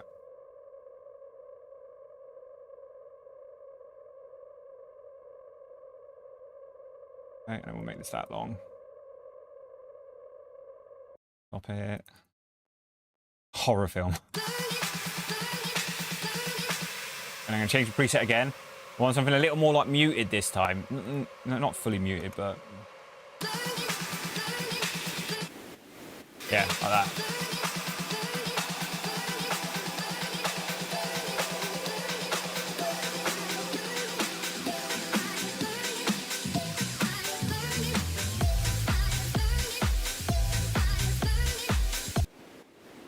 That needs all the low end taken. I like the muddiness of it. Like it sounds good because it's going to make, because you're going to go like, whoa, you know, it's going to jump into the big splashy ones, which makes them sound more exciting. But it is very heavy sounding. Might actually make sure that's not going to overlap onto the drop. I'm going to take LFO. Am I on the right one? I've got so many on the go now. LFO off. Just make sure it's not too muddy. Utility, bringing the volume up.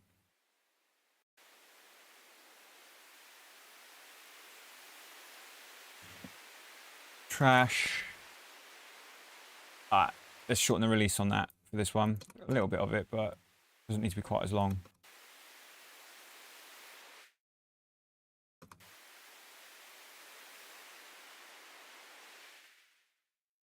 Feels like quite a cool ending the way it goes. It's Trash 2 doing something weird there. Context.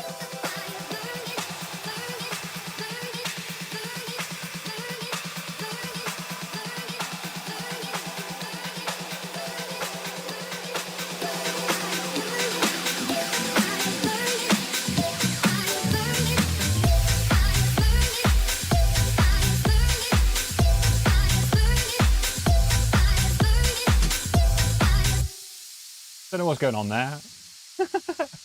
Why is that like that?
I'm just moving the frequency around a little bit, so each white noise is slightly different in tone, and it's going to separate the left and right to your ear. I also, where they want, I know they feel like very subtle like that, and I need to go quiet, and I need to listen to it like small speakers and stuff, which I can't do right now whilst I'm doing the live stream. But you get this stuff like, oh, it's finished kind of level.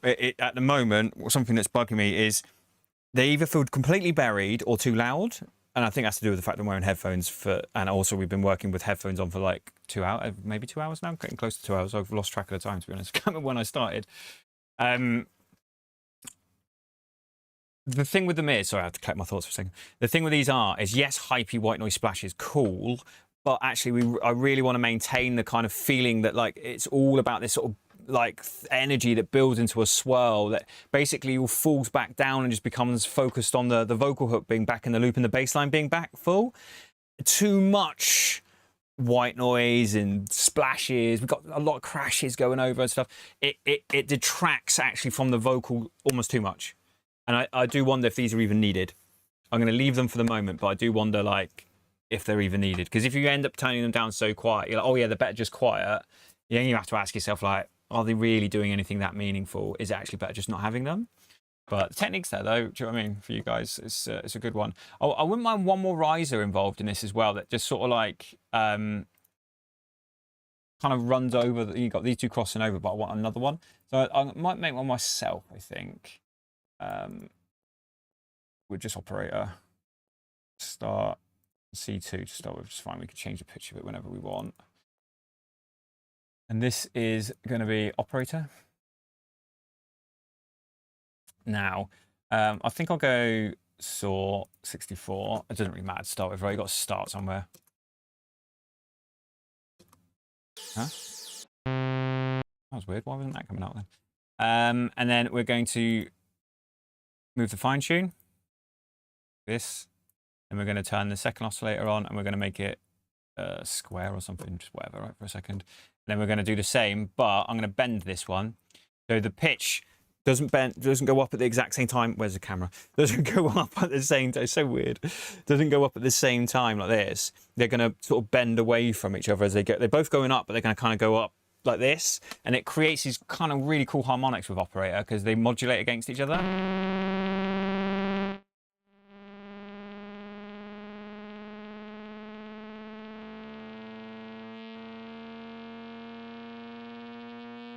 Like all that really mad spinning stuff. That's all from operator modulating the oscillators against each other. And obviously then you could stack those with more going on. I'm going to leave it just like that for a sec. Go high pass. You can add an LFO if you so wish.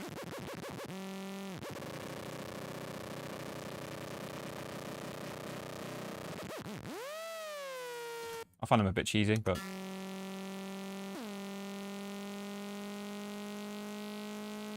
So then on top of that sort of weirdness, I'm going to use a plugin called Pitch Wheel, which I've just used forever. It's just a pitch modulation effect that's no better than any of the other ones or anything. I've just used it forever. I just know it very well. Let's go 48 and be silly. I'm going to start down here, and then we will use that to pitch it up.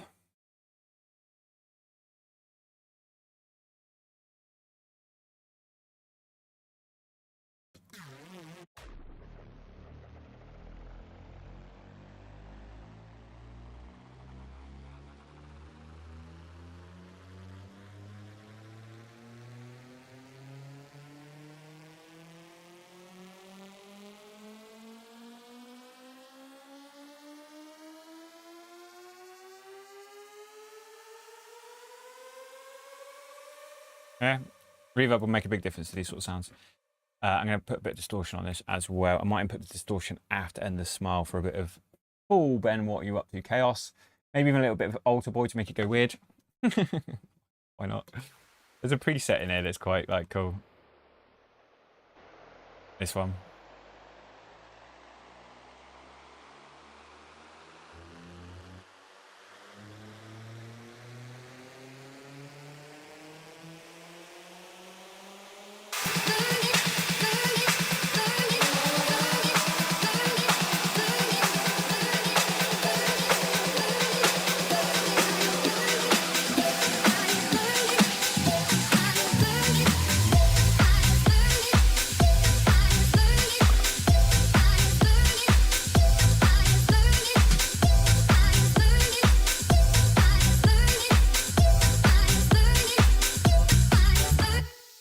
Comes across a bit loud at the end, so I'm just going to wash it, just ease it off a little bit. I might actually start higher up as well and let it go up really high, because it's almost doing the same thing as the other ones were, where it's quite low. I don't think C7's a little bit daft though, Ben. Let's calm that down a little bit, mate.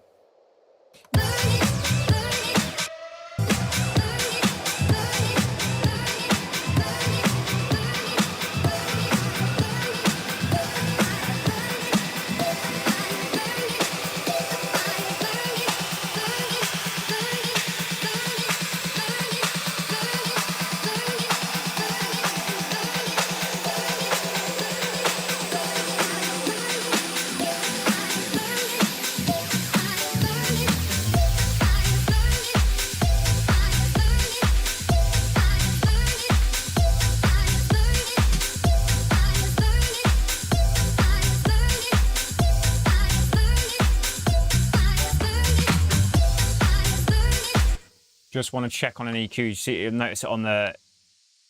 I like it where it was. It was really high. It's like kind of silly. I might go a bit low actually because it went very high, and I just want to calm the like weird resonance spikes that were coming through.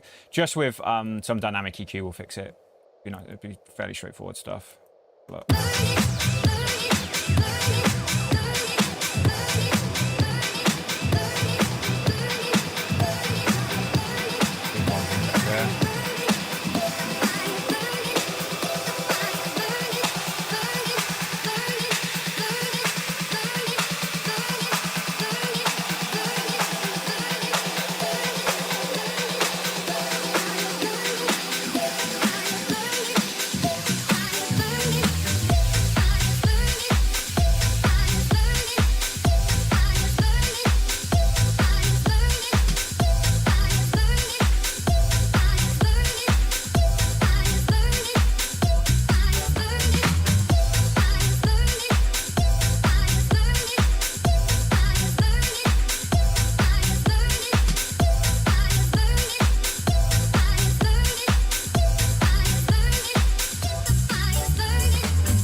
Okay, great.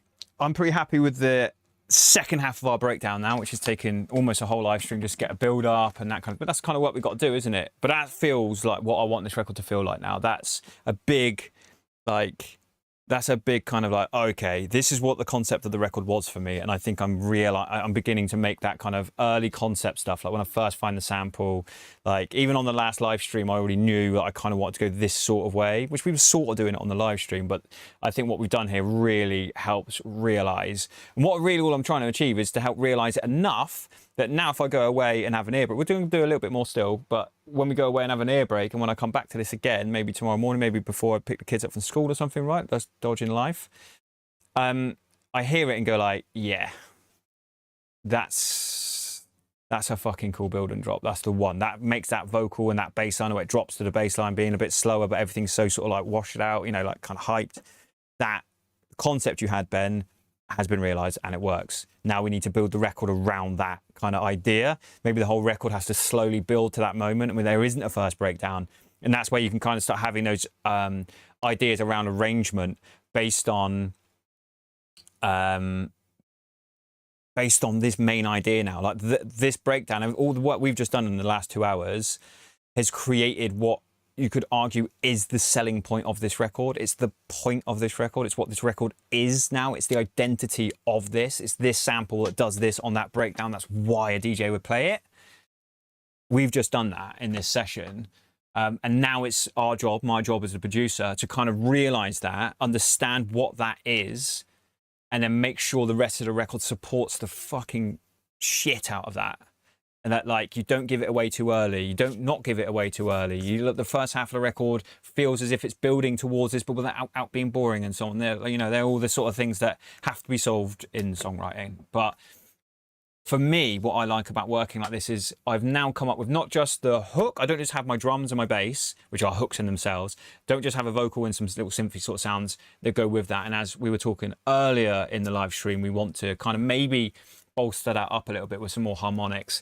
I attempted it with this loopy vocal before we end. The last thing we're going to do now is to try and make a loopy thing with the musical stuff, although I'm not sure it's going to work because of how cluttered that sample is that we're using. So I might have to just do what I've done many times, which is just go loop random effect sounds, random funky loops and stuff, and just get them in key.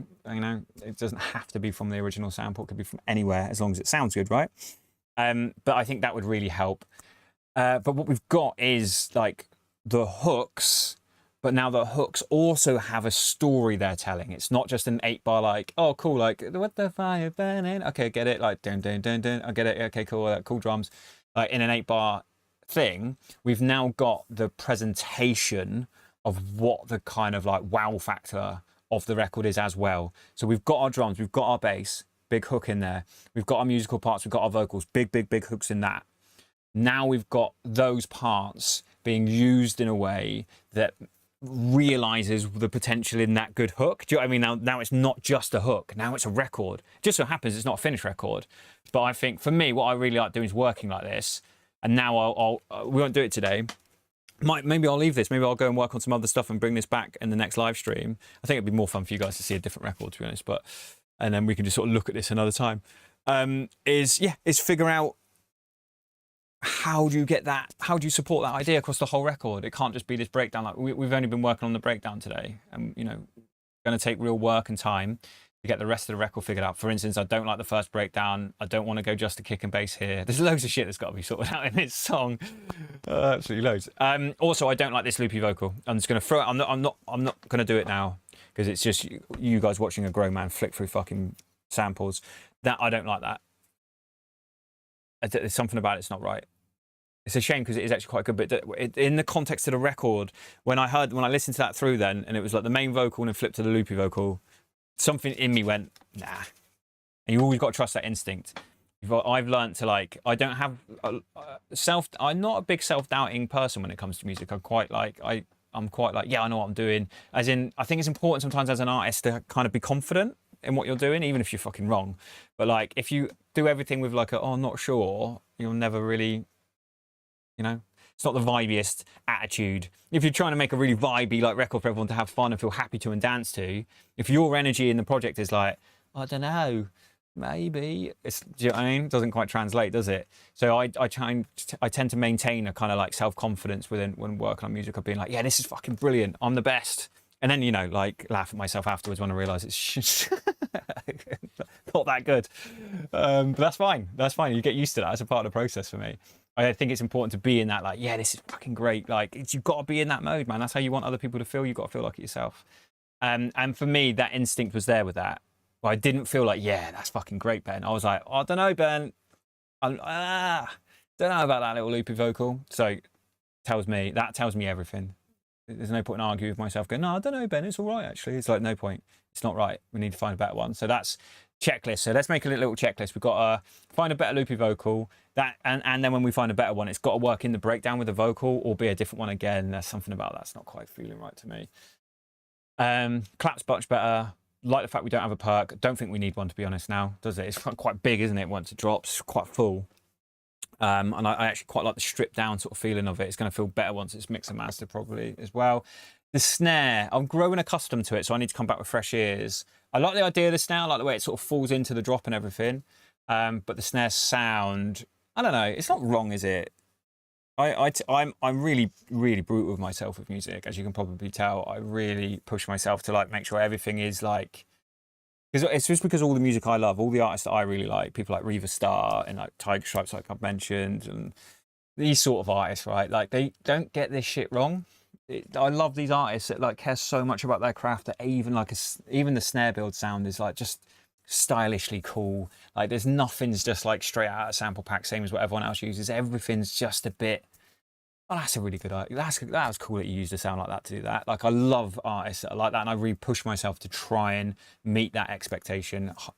Not always that easy to do, but that's the benchmark I push myself for.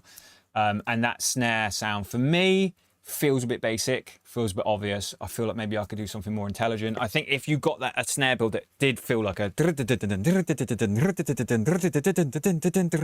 then drop, do you know what I mean? It was a bit more actively a loopy snare fill or something done in this kind of cool way.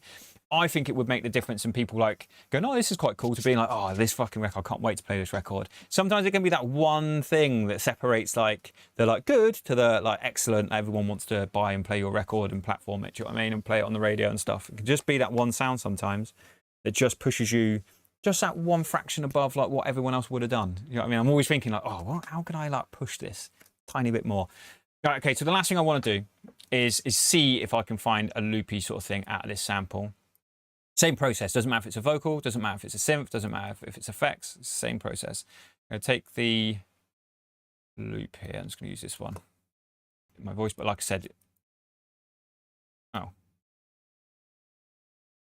Did I just make that, or was that an old one? I don't want to delete it if it was an old one. I think that's where a vocal was that I wasn't using. Don't know what happened there, guys, I'll be honest. Maybe I just made an audio channel by mistake here. A bar. Again, same process. I always sort of tend to start with like just quarter notes, but you can obviously loop up completely differently, which I always end up looking at, but I'll start like this. Solo it. Okay, we're going to roll away the lows. Just do it in here, right? It's going to end up going out of key. I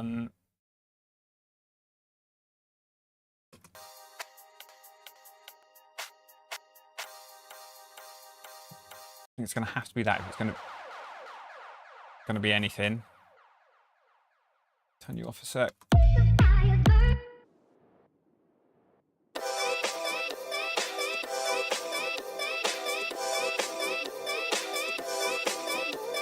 It's a shame because that loopy vocal sounds really vibey there. It's so close. Fresh ears, I'll get it. I'll dial it in.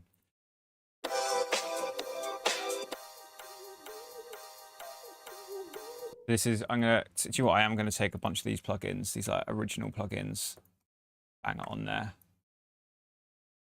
Fuck the CPU. I'm gonna try going up 12 semitones as well.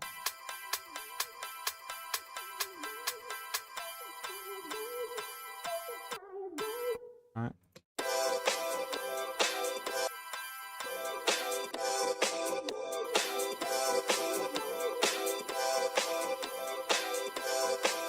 It's that sort of thing that can just add that little bit, right? Adds that little sort of like bow. It's sort of like a little bow on the top, isn't it? That sort of thing. Yeah, candy. I always want to mess it up a little bit though. Auto filter. I've been doing this a little bit recently actually. It's just one of those things. Is it this one? Yeah, it kind of like fucks it.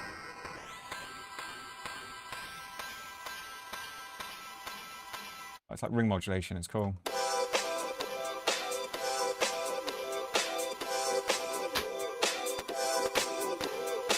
Might use a bit of it. This is the only bit we can use, so all we can do is look at like changing the pace of it stuff. So again, yeah, it's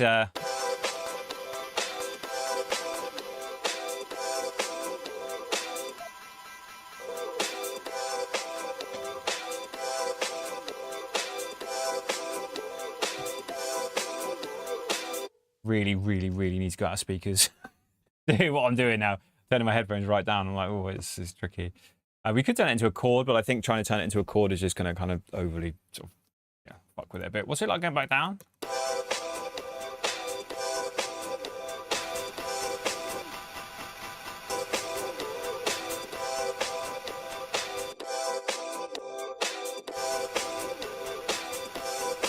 Where's that string in this? Is it a different bit? No, it's sort of wrapped up in there, isn't it? I must be using it. Turn.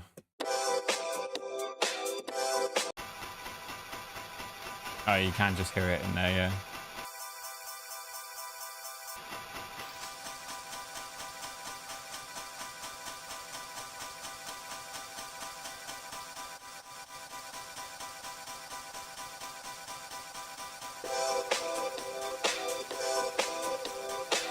It's all right. It might work quite nicely when I'm doing different sections of the record, like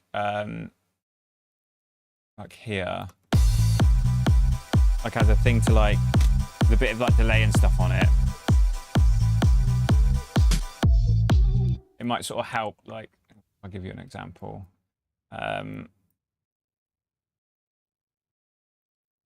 Reverb on here already. Just put a bit of reverb on it. It's going to help. After that stuff, I should put at the end.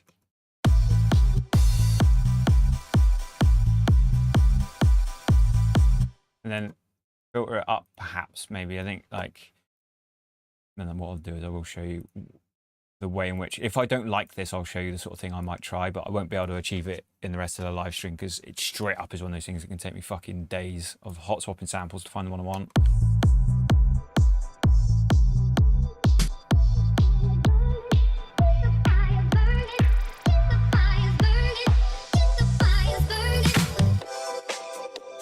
Like that, it's like quite a good, it might be a good intro to the sample. Do you know what I mean? So like you could actually get away from it being This one filters up, does it? High passing down. I could so many filters. What? So... Oh, your high pass completely out. Okay, so let's do it like that. Well, that's dumb, Ben. Just get rid of it.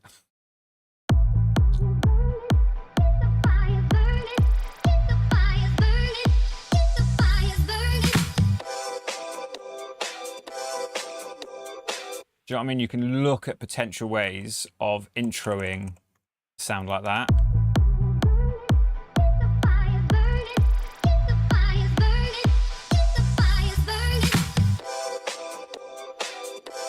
You sort of go straight into the sample in that kind of way. Don't know. It's getting a bit music producing for the sake of music producing now, if you know what I mean. Like, I'm gonna undo loads of that. Go back to where it was. So the last thing I just want to do on this live stream, because actually genuinely, like I said, this live stream is literally me just making music, and just before I stop for lunch, I do actually kind of want to have a little look. What I tend to do is I'll solo or just leave it all in, and then I'll hot swap this, and straight up I just go to like different samples and stuff, like different effects. Effects are my like fun go-to for this. Like they always give me something I didn't expect them to give me. What are these guys done? I don't know. This is hot swap. Turn some of this stuff off, right? Get back to here.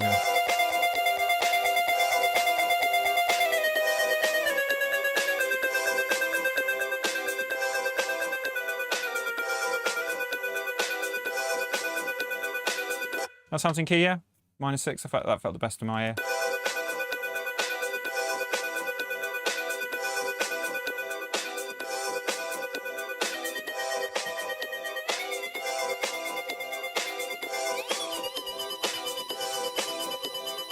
I'm getting it in key here, but then going up an octave, which I know is a bit... There is another way, but it's the quickest way.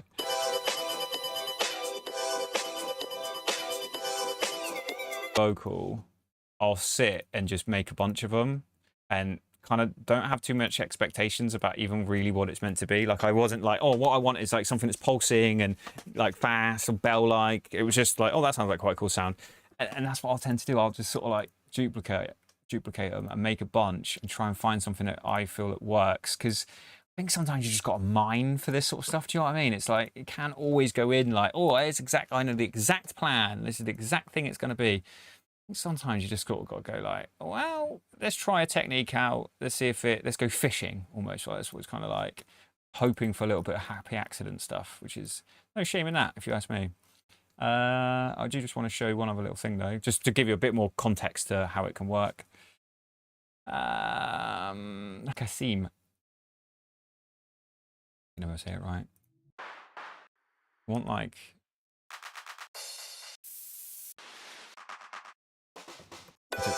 we'll go to that sample pack we were in earlier because I just know that they're the right sort of thing, at least potential. And we'll go, what's like twisted? All this. Okay, let's just go with something like that, right? Just hot swap it through. And then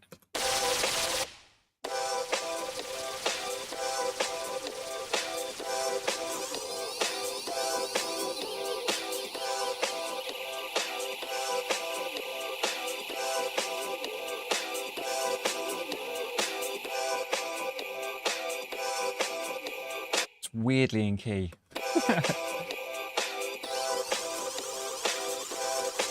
Yeah, and I'll just sort of fuck around with this. I'll sit here for about an hour and just sort of like a crazed person doing this.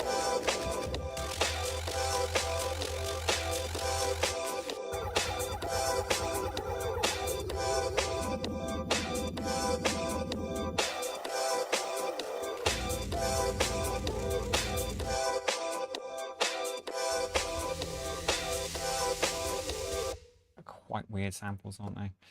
But uplifters are the most obvious one. Ups or downs? Should we go downs in here? Synth impact. I think we'll get a bit of key issue with synth impact, to be honest.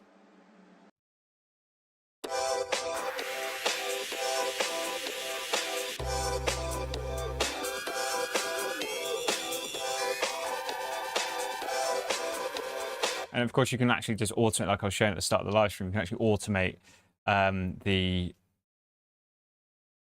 start position here like this, so you could create it into your own build-up. So you could loop it like this.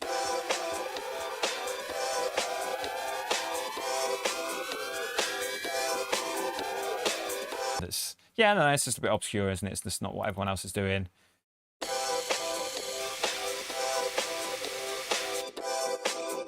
I need like a cool...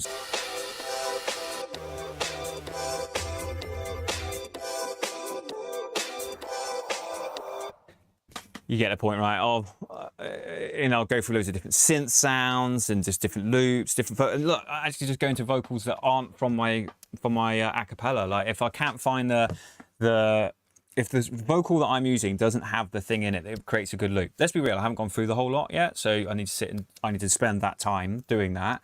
But there's no harm in going and getting like a completely different vocal, because it's only gonna be like an eighth note or whatever, like yeah, or something. It's like, do you know what I mean? It doesn't really matter if it comes from somewhere else, as long as it sounds good. And at the end of the day, if your vocal does not have the thing in it that's gonna give you that loopy part, which is what I want from my record, guess what? I've got to fucking go look somewhere else. I'm not gonna go like, oh, I'll have to stick with this one. That's a really good way to think about music production, because I think sometimes as producers, including myself, we forget that. Like we forget that it's like, you don't have to make it so hard for yourself. You can actually just go get something that's better. Like if that's not working, just go change it. But I think a lot of the time, the only real way you can make those decisions, like for sure, very hot, very heavy headphones, fucking phenomenal headphones. So Audio Z, if anyone's wondering about what these weird headphones I wear, Audio Z LCD2s. These are about 10 years old. Not sponsored. Just you have to say that. Okay, let's wrap this up. So tonight's today. What day is it? What's going on this morning? So this is our first ever Thursday morning live session. I want to try and maybe we'll make these Thursday mornings like a thing, like Thursday morning, a coffee and an hour of music production or something every Thursday.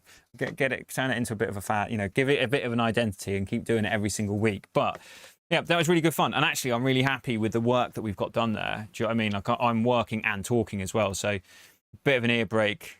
Maybe another cup of coffee. I think I've had 2 already, so we've got to be careful with that. And then just sitting down at the speakers without headphones on, loads of what's not quite right here will just jump out straight. All you need is half an hour away from it, and it will be really, really obvious.